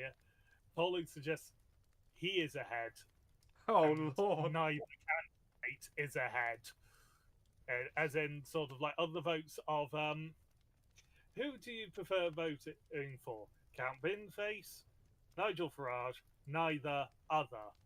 And the last poll I saw, can't remember who it was from, so I can't necessarily quote on what biases may be in this, had 34% Count Binface, 33% neither, and then teens Nigel Farage, and then other under Nigel Farage. Yeah. So it's a sort of like Count Binface is beating neither candidate, and the neither candidates are beating Nigel Farage nearly 2-1. Yeah. Count Binface is actually beating Nigel Farage 2-1, I think, as I think he is 17. Yeah. According to that poll, I will stress that. Yeah. One poll, don't know who did it, so I can't say any biases, or whether the poll was just simply 10 people. Right. Well, we'll be off now. Hope you enjoyed this episode of Tome Raider. Again, good book. Read it. We're only 3 Animorphs books in. If you want to, like, read them from the start and catch up to us, you can probably do that in the space of 2 weeks. And, Yeah. You probably can't do that for Sherlock Holmes, though. No. Catch up. We're more than halfway through those at this point, I think. Thank God. Yeah. They're dropping off a bit since he brought him back from the dead, I gotta say. Yeah. As we have said before, we think that he's he's famously a record as not enjoying writing Sherlock Holmes, and we think he's making Sherlock slightly more unlikable at times to try and get people to stop asking him to write more Sherlock Holmes. But we'll elaborate on that next week with Sherlock Holmes: The Valley of Fear. There's also Assassin Sunday. I also do Yakuza Like a Dragon streams, Mafia Monday on Mondays, Tombury Tuesday, Final Fantasy X on Tuesdays, and yeah, that's my schedule. I also play D&D over on twitch.tv/eclectichawk. We're doing Goblins versus Icewind Dale. Yes, it will be, session 3, will it? Yeah. Yeah, so it's nice and near the beginning and not too much catching up if you want to understand what nonsense has happened. Yeah. And, alright, we will hope you have a good one. We will see you next time.